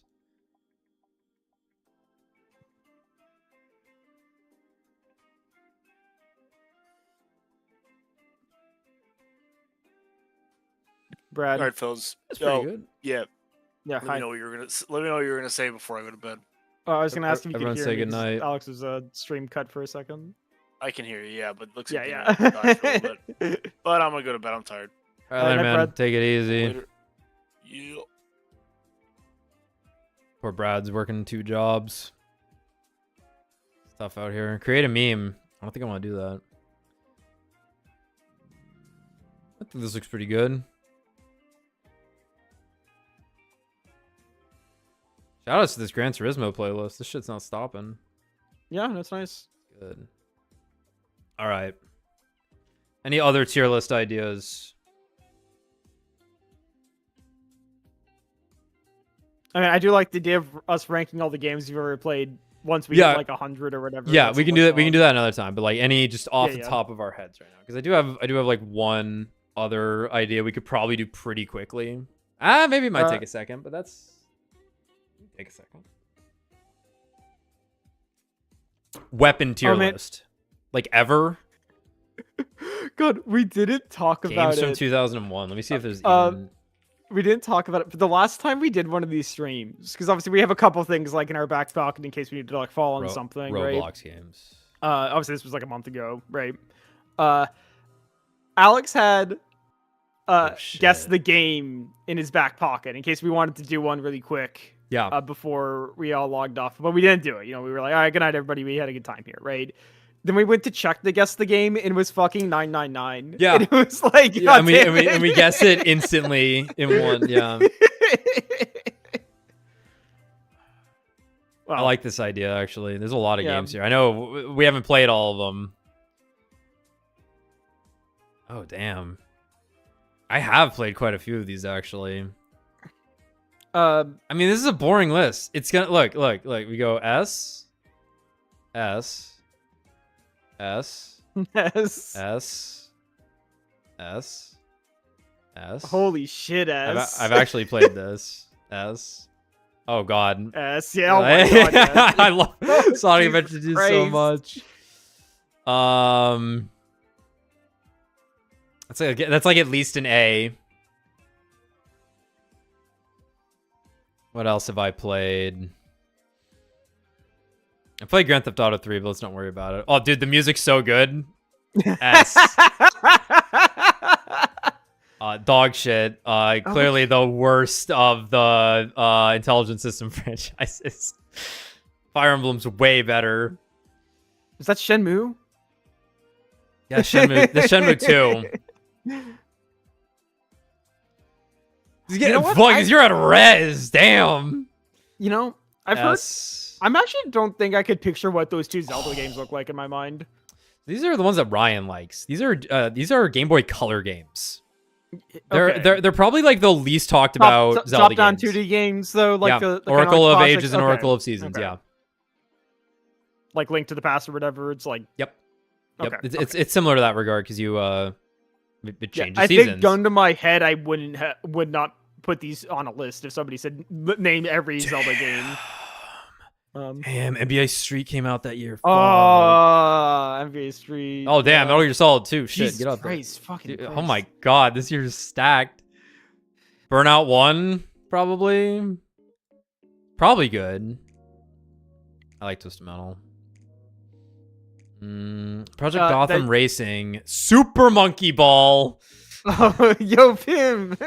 That Yu-Gi-Oh game is pretty iconic. That's Yes. a Duelist of the Roses. So the plot of this game is that it takes place during. Is it bad the war or is it awesome? I think it's good. I've never played it personally. I believe it's good.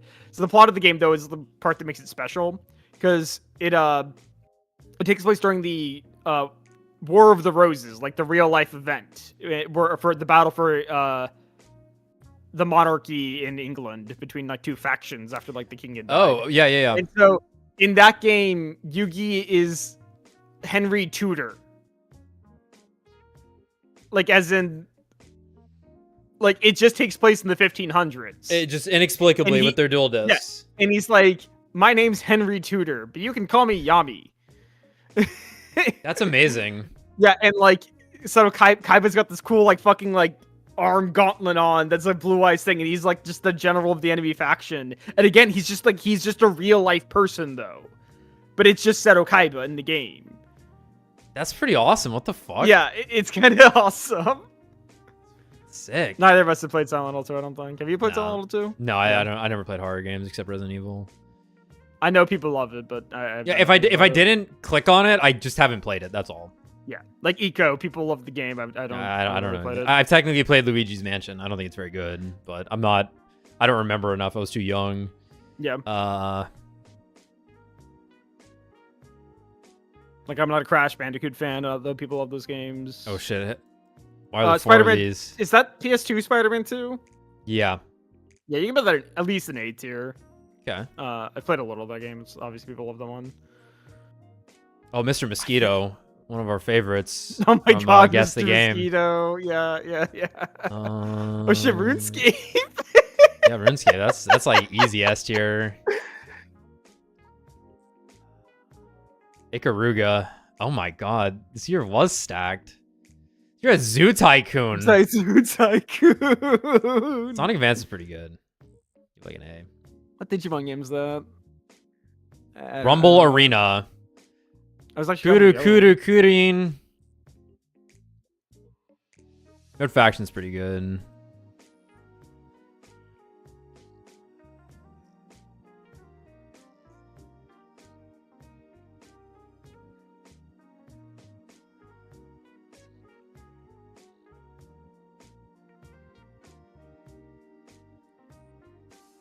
Yeah, I don't. Then I don't know any of the rest of this. Yeah.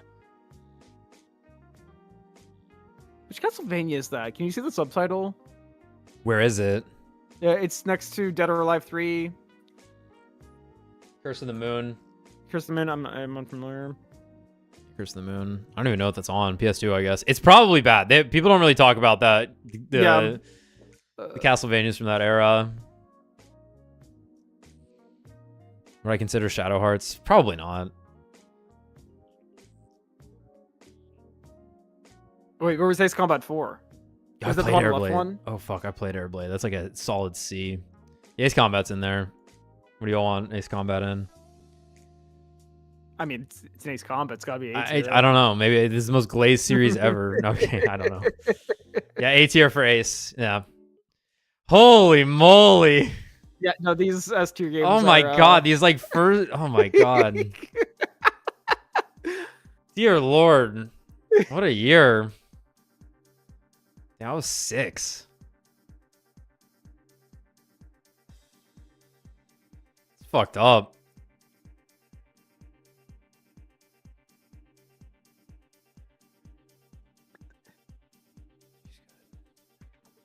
American Girl toy outfits, 2001. Every Barbie movie, 2001 to 2017. I've probably seen half of those. They got everything. Barbie Ultimate movies. Nintendo games lore developed and Actually, published. legitimately click on the Barbie movies. All right.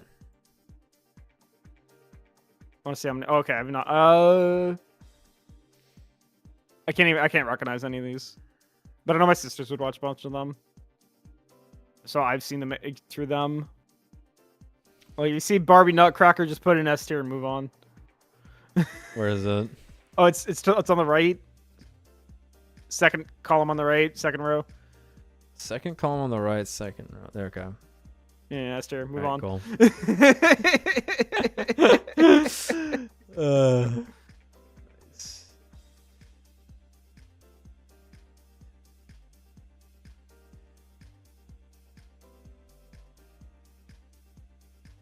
Let's see how fast we can get through. Let me see. I figured we would do this when we got to the end of all the like once we'd beaten every game, but that says 1 through 4 on the left there, and then investigations 1 and 2. works for me. We haven't done 2 yet though. That's true. Let me. I mean, I don't mind doing like. It probably won't spoil it too hard. Let me glance at it. Trilogy cases. Let me glance at it. Like, oh yeah, that's fine. It's like faded out enough that I'm not, and it's in order, so we don't even have to look at it. Okay. On like those. Okay. Okay. Well, first of all, we're not using disappointing for the Ace Attorney. Is grander than disappointment. There is no such thing as a disappointing case, even if there are some dog shit cases. Okay, Umineko tier list based purely on blind guessing is pretty funny. I like the idea of that. All right. Hey, what would you be rating in Umineko characters? I don't know. It's a book. Ugh. All right. Case by case. 1-1. It's the start of the series. Mm-hmm. It's got everything you want. It's outstanding. Okay, it's great. It's great. Yeah. Most of these are gonna be like good, great, and then there's gonna be like bad ones. Yeah. I don't think there's. I think with the way that we put our time into these games, they're not gonna be like crazy disappointing. But yeah, 1-1. It's everything you need. It's Larry Butts. It's got like a clever enough twist, like gotcha to solve it, right? What's not to love? You get introduced right away to the whole colorful cast.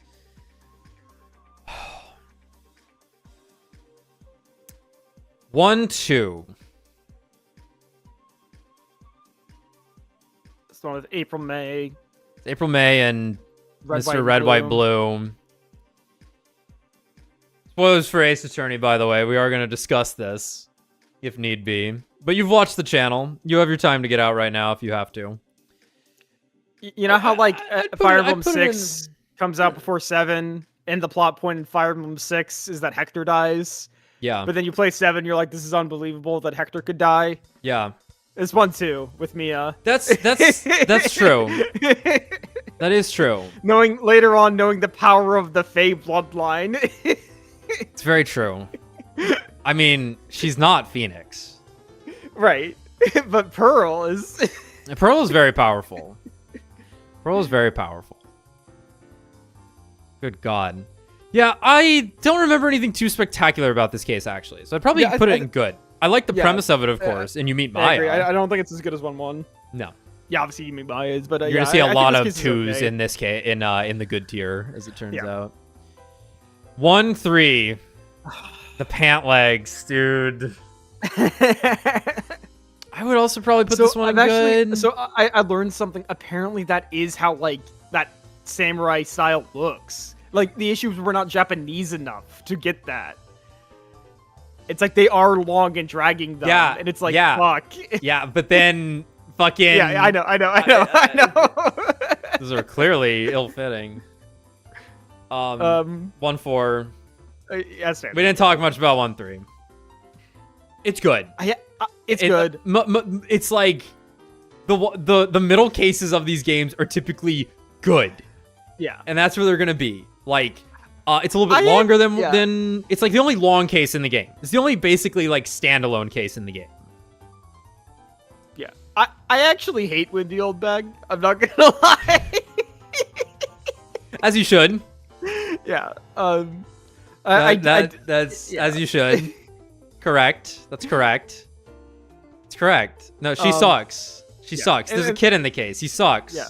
The killer in 1-3 is kind of boring too. Just like the suave lady. Yeah. Sultry, but nothing really going on. Yeah, but then Gumshoe bursts in and saves you. Sure. From the mafia. It's got the monkey. It's good, but it's good. They're all good. They all have enough personality to be good for the most part. Yeah, 1-4. I don't know. If you play the games, there's not much to be said. I hate Lot of Heart. God, I hate Lot of Heart. Yeah, a lot of. But like, no, I don't think anything has topped the final piece of evidence presentation of this one, man. No, I don't think anything in the series has topped that. It felt like the game was made for leaving that piece of evidence in your inventory. Yeah. So you could do that. Like that was probably like I have to believe this is what you talking me. This was the initial like thought that popped into his head. Wouldn't it be crazy if this happened? Yeah. Right? Yeah. In the game, in the series, was spawned from this idea. I have to yeah. And it's Edgeworth. And it's you get to the end of that game, and you're like, oh man, he's so tormented. Oh. Yeah. Rise from the Ashes. Rise from the Ashes. Outstanding. If nothing else, Rise from the Ashes, I think there's an argument for being one of the best cases. On Edgeworth's writing in this case alone. The way Edgeworth bosses this case around is one of the best things in the series. Bar none. Because he doesn't get like a ton more moments. Obviously, we've played his games, but like there has still not been a prosecutor that we've experienced that is better than Edgeworth because of this case, I think. God, even probably in 1, 2, and 1, 3, he's probably still just better than the other ones. He's better than the He knows how to talk that shit. Dude, no, dude, even when he shows up at the end here, man. I'm not putting 2-4. Don't worry, 2-4's down here. Even when he shows up in this fucking case, he tells a woman to kill herself. The man knows how to spit. Edgeworth, my goat. He's right there behind Starwalker. But why does he hate Adrian? It's his best friend. He knows. He only knows tough love. Yeah, I would. So the fat being trimmed on Rise from the Ashes, I think it was fine when we played it because while we were kind of not ready for it to be super long, it was like, well, it was the special case, and it ended up being super long, even if it became like the standard in like Apollo Justice and Great Ace Attorney for them to be that length. It still was, it had good pacing still with the characters that it wanted to use in all 3 days of the trials. Might fall into only just being in great tier only because of that cactus never being explained though. I think that's exactly why it should be an outstanding. Okay. No, he fucked himself on the cactus. I mean, I can see an argument for high grade. No, I think it's outstanding. I think it's very special to me. 2-1, it's good. It's good. I have nothing else to say about it. Yeah, it's funny. The premise is hilarious. Yeah. I love the premise of it. I mean, the most magical moment of my life happened during this case. I almost reached the other side. Right. This was the day that Maya showed up, and it was my mind reasoned that she had joined the Discord call, and that I needed to tell her, isn't it crazy that the in-game day is the same day we're streaming? Yeah, my brain was my brain knew it for a moment. 2-2 is great. I love the end of this case so much. Yeah, 2-2 is great. If a case is great if it has a good got him moment. 1-5 doesn't really have that. It's just good overall. It does have the blowing though, and the microphone, which is funny. And the turning shit. But like Edgeworth puts this one in outstanding no matter what, I think, for me. And the characters. The characters are all great in it. Yeah. 2-3. Is that Big Top? It's gotta be. It's gotta be. We're on 2-2 though. And Pearl shows up. It's another Maya accusation case. Yeah, I really just love the ending of it though. I think it's got good pacing. And this also it sets a lot up. That's also when Phoenix bursts through a wall. Yeah. That's where it starts, with Phoenix being this indestructible monster. So Big Top is in both of these. Yeah. For me. I think the first half of Big Top sucks. I think the second half of Big Top is great. I love the end of Big Top very much. Yeah, technically, I don't think I'm technically here for those ones. Like, I know what's in them. Yeah, I think you weren't here. I think I was out of town. You might have caught the last one. Endings matter a lot to me. I'll throw it in great. I think that finale is what a lot of these cases are about. Even if like, I can deal with the first half not being great, but the second half I'll put great. I'll weigh it there. Complex feelings about 2-4. Edgeworth shows up, but this is where Ace Attorney starts getting cute. Yeah. This is a cute case because they're trying to placate an assassin, and it's very far-fetched. The 2-4 is It's got cool stuff in it. Yeah. Pearl's your assistant. Edgeworth puts a bear in his pocket. The pants pockets happen. I'm not the pant. The Hakama pant length happens. Adrian gets told to kill herself. Mm-hmm.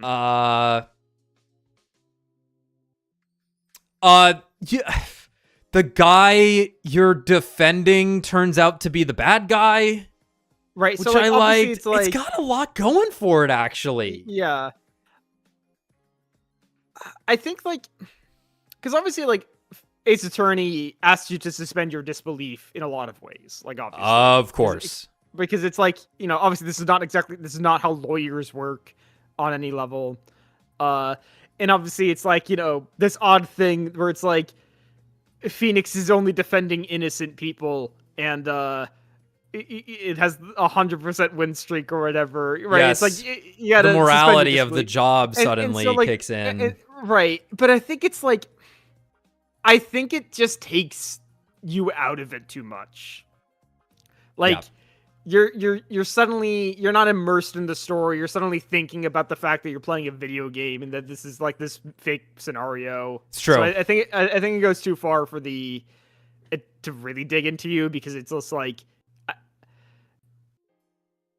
because if you bring up these questions to the player, then the whole series kind of falls apart, and but yeah, that's what happened here, is that the spool unraveled a little bit, the thread unraveled a little bit, but the pieces are good of this case. Sure. I think the crime's okay. That's not even really the part that was fun about it, though. It definitely, Yeah, it just left a I mean, sour it's- taste in your mouth when you get to that end, and you're just like, it just kind of dragged on. There was like 5 times that it's like, oh, Mr. the Killer, whatever his name was, please, just a second more. And he's like, oh, okay. And you're like, yeah, it was just one too many. yeah. I'll leave it in good though, because I think it is still very memorable. And the Edgeworth and Adrian. Pearl's fun to have around. Like Francisca does have a good part in this, even if she's like taken out of it. Right, she gets shot. Yeah. Gumshoe runs a bunch of red lights. Gumshoe does good stuff. Yeah. It definitely was like all there, and I still think it's good because it's Ace Yeah. Attorney. But okay, let me go use the. I gotta piss real quick. Piss. Get some more water.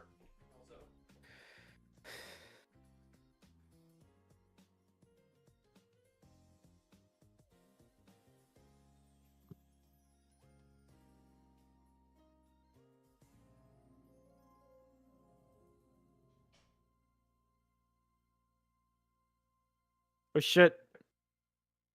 The Gran Turismo playlist is ending. I don't know what's gonna happen.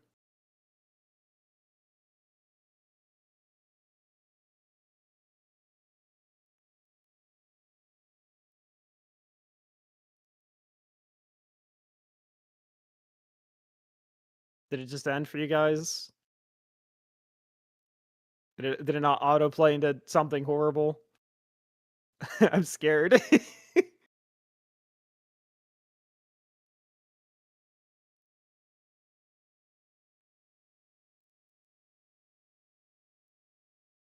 Silence, good.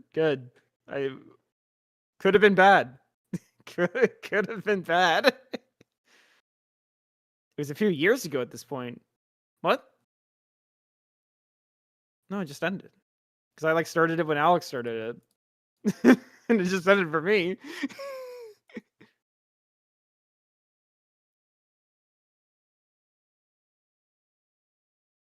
Oh shit, there's relaxing music from Gran Turismo 2. If only you guys could hear this. Sorry, I can't do anything about that.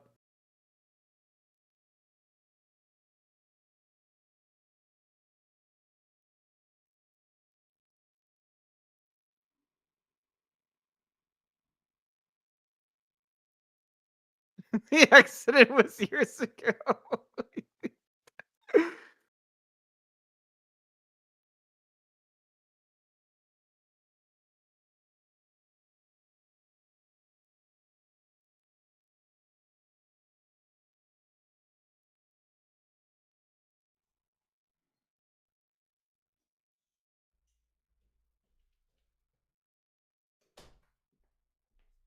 You know, the second I stood up, I was like, oh, fuck, the music's about to end. No, I'm going to leave everyone in silence. Oh, fuck. I'm sorry, everyone. I didn't mean it. I realized this was happening because it ended it for me. And I'm like, oh no, is his autoplay on? Is it just going to autoplay to some random YouTube video? No, I definitely don't have autoplay on. Well, you're getting a Jungle and Gaming Mix 01. Good stuff. There's also Gran Turismo 2. Alright, okay. Jungle and the Gaming remix.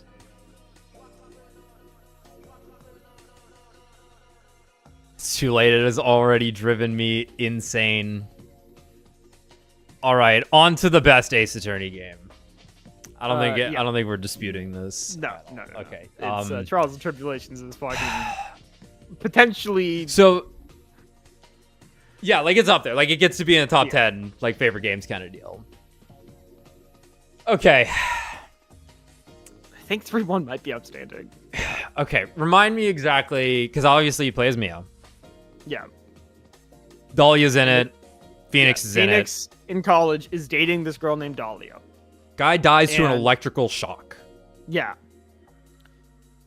And Phoenix is the one being accused, because as Mia is representing Phoenix. This is like the premise, right? Yep. And Dahlia is the main witness. And everyone's in love with her. Yeah. And she gets away with it. Because she Phoenix eated the necklace. He ate the necklace. And this is when we knew for sure that he was built different. He ate the glass poison bottle. It's and it also It's amazing because in 1 and 2, Phoenix always had something snarky to say whenever he ran into a painting. And then you get to 3-1 and you find out he was in school for art. And you're like, that's fucking funny. Yes. So I think as a premise case, it's crucial.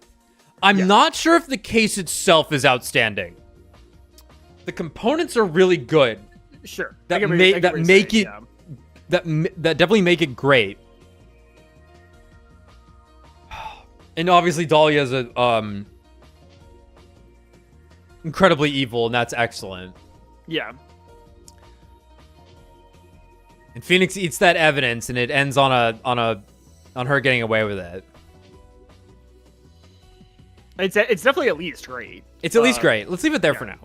Yeah, I think that fair enough. Yeah, let's leave it there for now. So I can't think, like, I do like the premise of the murder. I mean, so much is going for it with like just the scenario of who the characters are. But then I think 3-4 ends up like taking it, basically being it but better. Sure, I that's fair. We'll get to that in a sec. 3-2. Is this Mask Day Mask or is 3-3 Mask Day Mask? This has to be Mask Day Mask because Maya's in a maid outfit here. Yeah, which one's that one again? This is the one that blanks in my mind every time I think about the cases of Ace Attorney. This is the one with the tiger, man.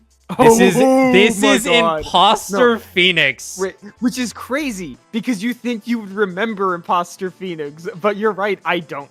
I really think this is a great case. I really like this case. I think this is a great case. Awesome. I love Luke at me. Luke at me is amazing. Luke at me is one of the best characters. One of the most fun to have around. Brad's voice for him was so good. Yeah, I know. Brad's voice for him is good. And also just the plot of what he's trying to do is really cool. Like the mystery is good. No, everything about, and Godot shows up for the first time, and he's amazing. And Godot's a good time. Yeah. Yeah. This is. I would actually say this is maybe like. Dude, Larry shows up. This might be the best like middle game case, if that makes sense. This is probably one of the better 2 cases. Like that's not like ending of the game story case. Just standalone. Just standalone. It's high grade. Yeah. I think so too. It's high grade. I think so too. I mean, I love this case. I love thinking about this case, but I don't think it's particularly amazing. Yeah, I think good is fine for it. It's funny, but yeah. It's funny because of how fucking fed up Phoenix is during this case. He's so like, there's no way everyone thought this motherfucker was me. He was so dismissive and short with everyone. I loved it. Maya gets in a maid outfit. That's good. Oh, you know what? This is why. Tell me, who's the defendant in this case? Is it Maya? No. No? No. I don't think it's Phoenix. No. Is it... I don't know. Is it Gumshoe? Like, I don't remember. No, it's Maggie Bird. Oh, okay. If you can name the defendant in every case, I probably can't. Who's the defendant in 2-3? It Max. would be I was gonna say the magician Max. Max. One's Larry. It's Max. It's Ron. It's Ron. Yeah. Ron Delight. 1-4 is obviously Edgeworth. Lana. Maya. Crazy Lana never showed back up. Max Powers. Yeah, it's Max. What's the fuck? What's this guy's name? What's the big top guy's name then? What's his name? Galaxy something. Yeah. Galaxy Eyes. Raging Dragon. Max Powers. It's Will Powers and Max. Will Powers and Max Galactic. Yeah. Max Okay. All right. Yeah, 3-3. I don't remember. I don't remember. It's solved in like. So I'll give it this. He tricks the guy at the end into committing what he did, confessing, because he's stupid. I think that's fun because that never happened. There was never the moment where someone just like lost the thread and like ousted themselves. Sure. So that's good.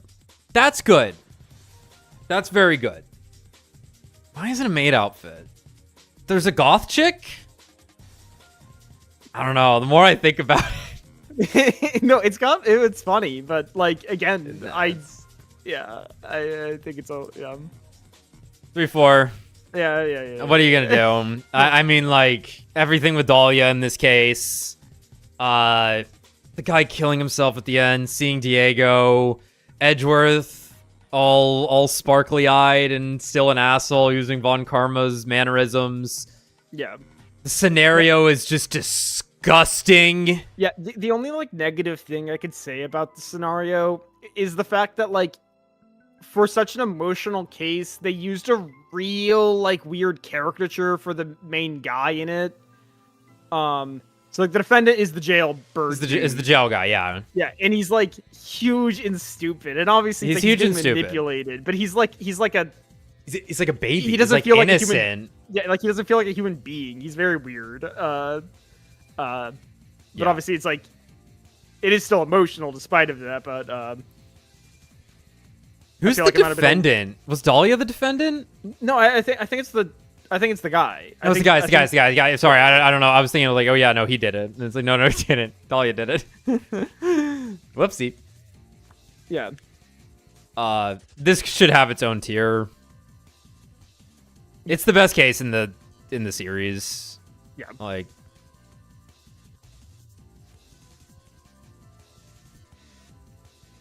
I don't think I've ever been more emotionally invested into anything than 3-5.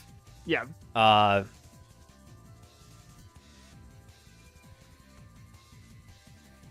And it is good. Like, what? It's not just the fact that it's the culmination of everything up to that point. It is fucking crazy to figure out what happens in it. Like, Yeah. it is a nonsense, batshit insane scenario with that bridge. Everyone's there. Fucking Edgeworth being on the defendant side against Franziska, having Gumshoe as the assistant while you're Edgeworth. My real actual stress over the concern for Maya's life. And then having to solve all that shit at the end. And it had that one more. It had like a secret final boss that none of the cases had at that point. Yeah.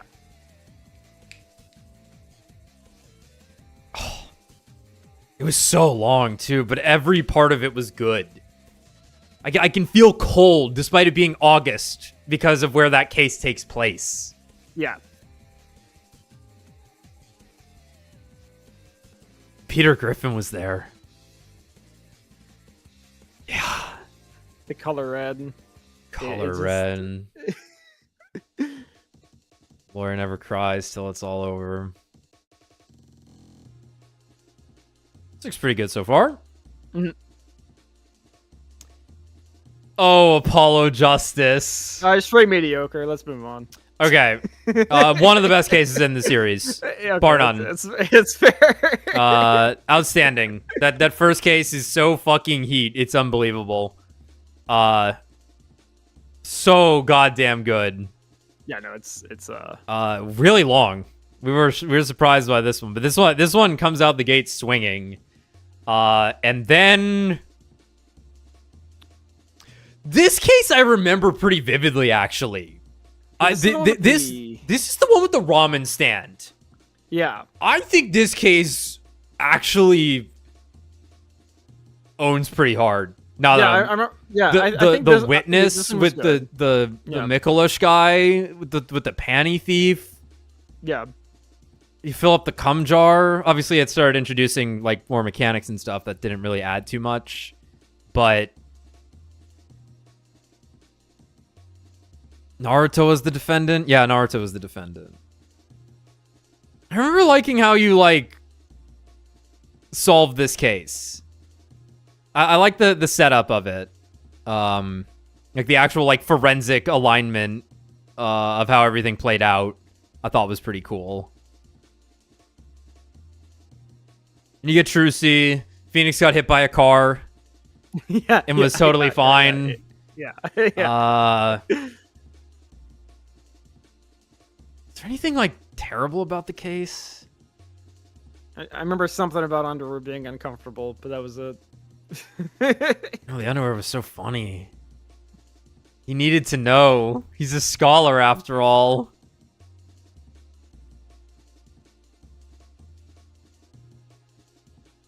Yeah.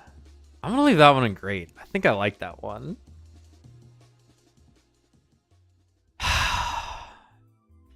So this was the Lamy roar. Let's right? hear it one more time. So this is maybe actually a mediocre to like experimental case. This case was this one's weird. This I one's think weird. like on premise alone of like there's been times throughout the series where you're like, yeah. Gumshoe shows up, arrests Maya right away, and it's like, okay, that's the sister. Why would it be her? Right? Why would she kill Mia? It's her sister. Oh, well, she was the first one I found out the scene, right?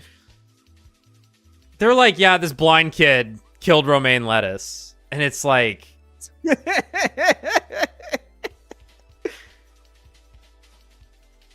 really? We gotta work off of that? And then they make you listen for it. And, like, it's the part I love about Ace Attorney, man. Yeah. Like, if you're not... You truly love Ace Attorney if you love the bullshit they ask of you. The leaps. It's all about the leaps in logic and how stupid they are or good they are, right? The fact that they're like, yeah, listen for like a keynote press that was clearly done one-handed is like... Come on, man. This shit is like magically bad. Why did the guy even do it?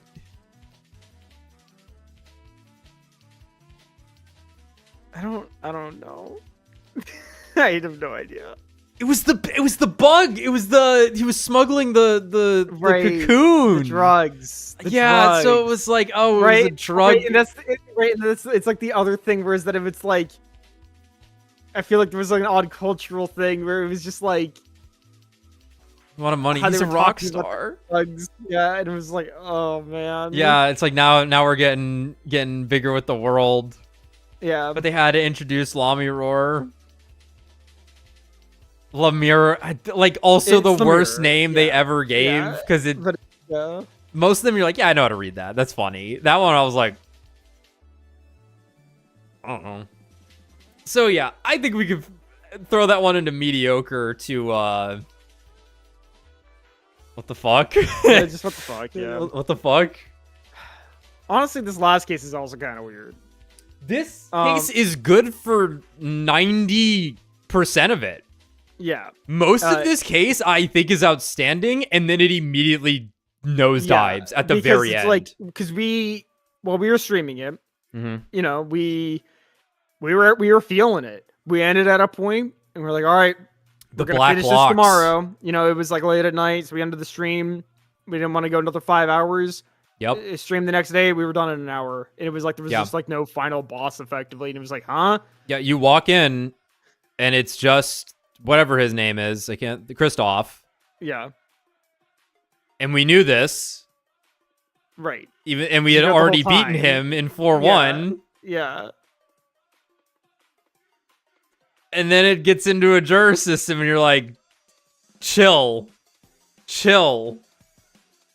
But everything else was cool. Another thing where it's like, you've already suspended your disbelief by playing Ace Attorney, and then the game addresses the thing that you had already written off as like, I'm not going to think about it because it's not a part of the world. And then they bring it up, and you're like, you're pulling me out of the immersion. You can't do of the this. Game You can't do this. A thing you had already asked me to like not think about. Can't do this. Just like not how I want to be experiencing the thing. Yeah, but otherwise, the first part of this case is like around here. But unfortunately, you got to stick the landing. And then we don't know what any of that is. Yeah. Not worried about all that. Yo, the 6th DLC. Oh, dear fucking God. Do I have the ability to remember the cases of Ace Attorney investigation? Yeah, these are kind of a blur to me because I don't even know if I want to. I don't even know if I want to like rank these. This one was bad, I think. Or wait, are 4 and 5 one and the same? Wait, I like 1. 1 is good. That's the one with the airplane. 2 is the one with the airplane. Oh, then I like 2. Okay, you like 2? All right. Yeah. I don't know I can't remember anything else in this game. Wait, one is the guy with the jacket in his office. It was I don't know. I don't think they're like nearly any of these are nearly as good. I don't even want to rate them because they're so different. Yeah. It is such a different style of game. It's hard to gauge. Yeah. Like, yes, I think these are is 4 the flashback? Yeah, 4 is the flashback because 3's the amusement park. Wait, why is it DGS Dog Great? Daigakusei, I think, is what it is. Dog Great. Dog Great, Sace Attorney. Sace Attorney. Dogs. Yeah, this one gets to be like here on nonsense alone. Sure. Because it's the only one I remember, and it was insane with the extraterritorial rights. But we're not doing that. We're not gonna do that. Okay. These are fresh. The Great Ace Attorney. Okay, let's just get that one out of the way. Yeah, that's fair. Let's just get that one out of the way. Western restaurant. It's like fine. It's fine. It's probably one of the weakest first cases. Yeah, because it's like it's similar to 1-1 in scope, but like we'd already kind of been there, done that. If that makes sense. Well, it did do something different for once, which was. We're gonna have. It was actually similar. Did you say 1-1 or 3-1? 1-1. Okay, well, I would say it's closer to 3-1 because you're playing as the defendant. Sure. Yeah, I guess that's fair. That takes over as the lawyer for some reason. Well, the guy died. Who died? Got some of this. Oh, I remember who died in 1-1. Right, it was Dr. Wilson, right? Yeah. It was the university professor. Right, and then it was the English lady. Yeah. Yeah, that case was all right. It did its job at the beginning, of course, to like get you into it. But it was a bit of a slog. And like we noticed that it was like this one's going a little slower. I loved Payne in that one though as the prosecutor. Oh yeah. That was good stuff with the top knot. It shouldn't even be on here. It's what the fuck. Necessary, but what the fuck. This one's great. Yeah. The runaway room fixed trial is awesome. Good way to do you're defending the client. Yes. It like makes up for all the failings of 2-4. Yeah. Or 2-5, whichever one it is. 2-4. Yeah. This is a fun case because while like the most of the witnesses kind of suck, I don't know. I mean, like they're memorable enough. There's like the guy that had the shitty hat. There's the sign guy, or he would become Sandwich. He wasn't Sandwich at the time. And there's like the upright banker guy, but then you get Gina. But like the main event's like you get Gina, you meet Zeke's for the first time, and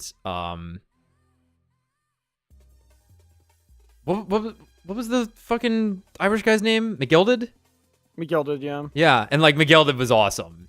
McGilded's great. And then the fucking evidence changes in the middle of the trial. It's super cool. So that one gets to definitely be great.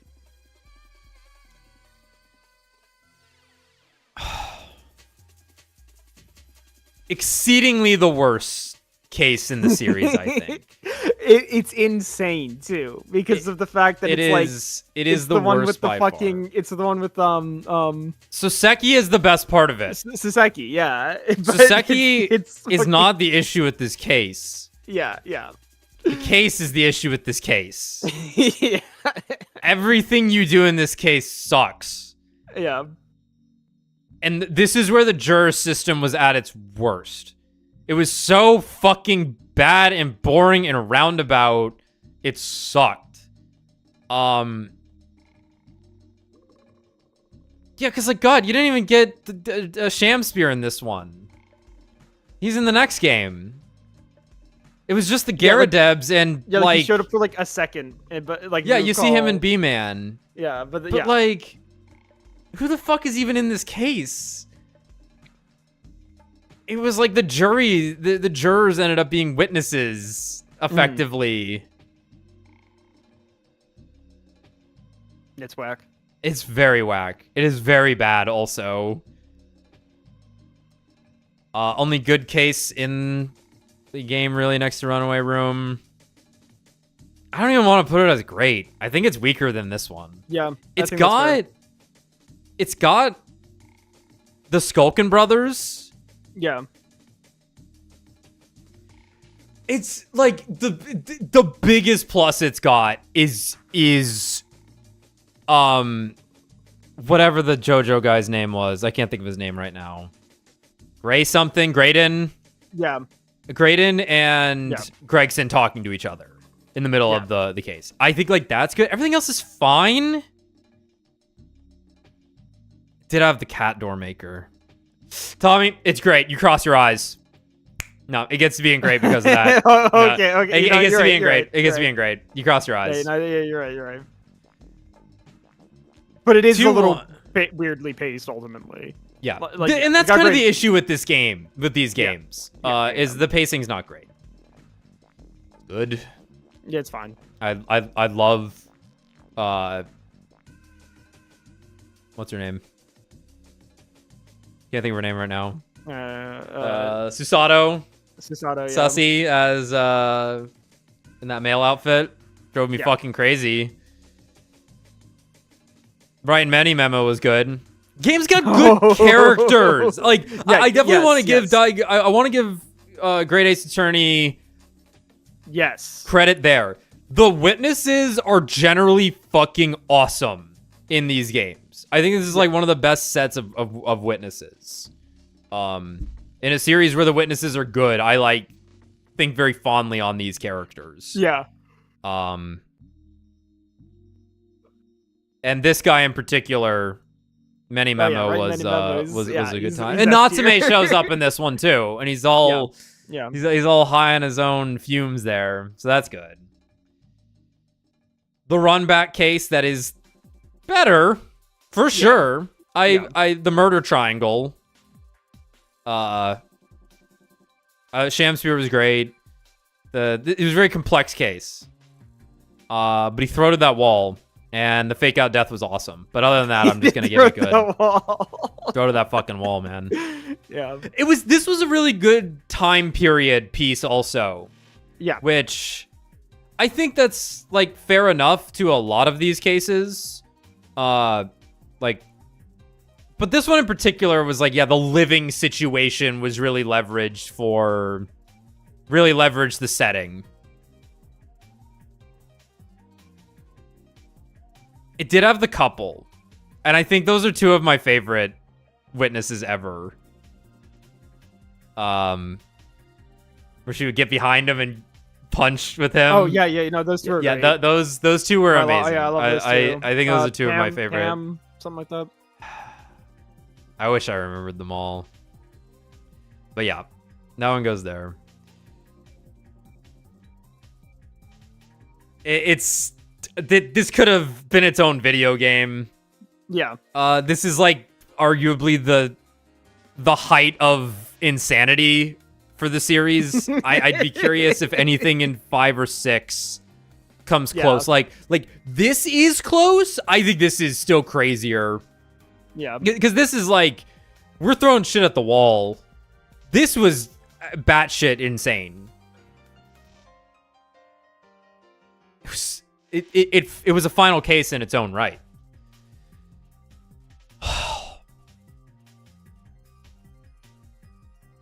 And it still played a part into the God, I forgot it still played a huge part into the final 2 cases. 500 scalpels.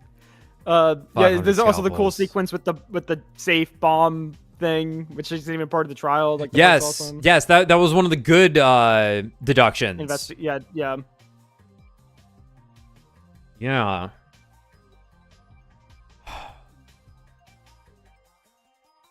Oh, that mother though, that corner woman. God. No, this the wax museum and everything. Damn. That one had quite the cast. Yeah, it's like, yeah, and you're right. It's like almost its own game, effectively. Yeah, and then we have the I feel like these should I understand splitting them. You do fight 2 bosses effectively. Yeah. But these are one continuous case. Though I guess you could really say that about a lot of this. This whole series, these 2 games definitely had a through line. A through line to it.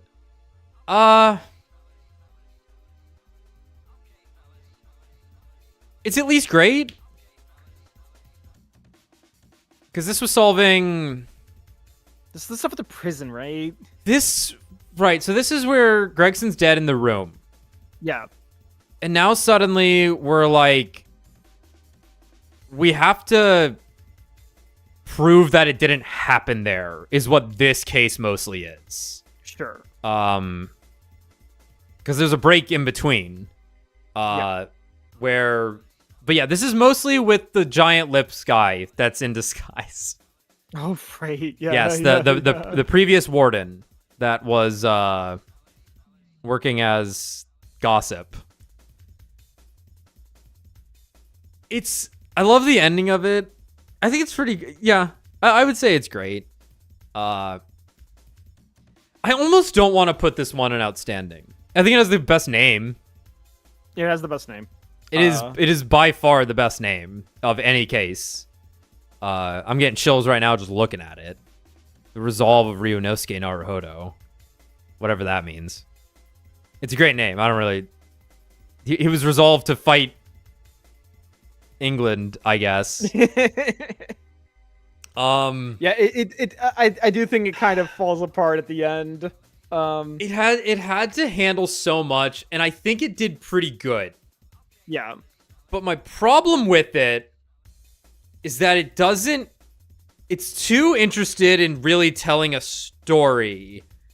And the moment that is supposed to be the bullet in the shoulder is something we figured out like immediately upon gaining certain information about Genshin Asogi, I think. Yeah. We were so keen on the sword. Which is amazing in concept. I love that in concept. But it's still just like, it really is just kind of knocking things down that we were... Someone just say it. Someone just say it. Someone please just fucking say that it was that it was Zeke's brother. Please, for the love of God. Someone just say it. Please. Come on. Someone just say it. And it dragged out quite a bit. Yeah. But it goes through the motions that it needed to really nail the finale, even if like what is being nailed isn't super amazing. It plays the best song in the series at the end. I think the final pursuit theme is my favorite track in the Ace Attorney series. I love Cornered. I really do. I think that is like the moment like that. I haven't felt music like come over me like that since playing 3-5 when cornered played again. Yeah. So how'd we do? That's what I was expecting. That's a lot more in great tier than I thought. I thought a lot more were gonna be in good. I thought it was gonna be like generally good, but there's a lot more endings.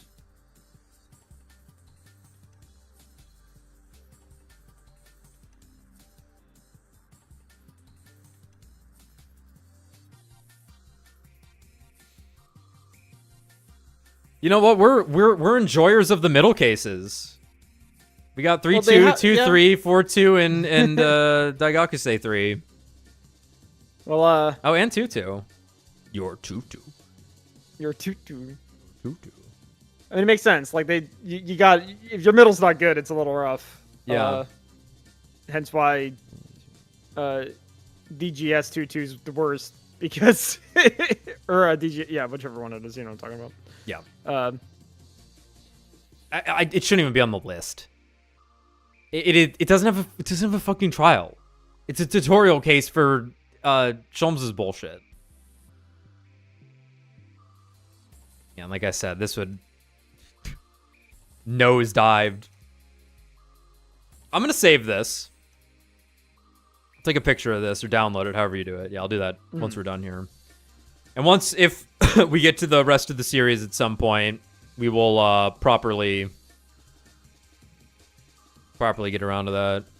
Motherfucking cases have 6 and 5. Both have 5 cases plus DLC. Sheesh. Oof. Oh, that's a lot of video game. They're probably long too. Yeah. Maybe. I don't think anything's gonna be longer than Great Ace Attorney. Those games had too much to build up. There was too much in between with those games because they wanted to like write a through line. Get those vocal cords warmed up. Well, I will, because we're finishing. We're gonna start the 100 line again on Monday. You ready for that, Tommy? I'm not. I guess so. All right, we're gonna take like an hour refresher as need be. For that one. It was a Great Ace Attorney, almost 100 hours, more than that. It was almost as long as the entire trilogy. Let me see. I think we finished it at like a couple of minutes over. I'll tell you. Hour 36 or 136. 136.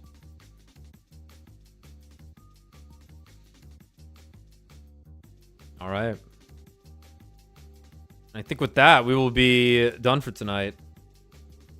We'll probably do one of these like, you know, once a month, every 3 weeks, something like that. We'll figure it out. Just if there's a Friday where we're feeling a little, want to chill out a little bit, do something different, or we don't have like a in-between stream series or something, we'll do one of these.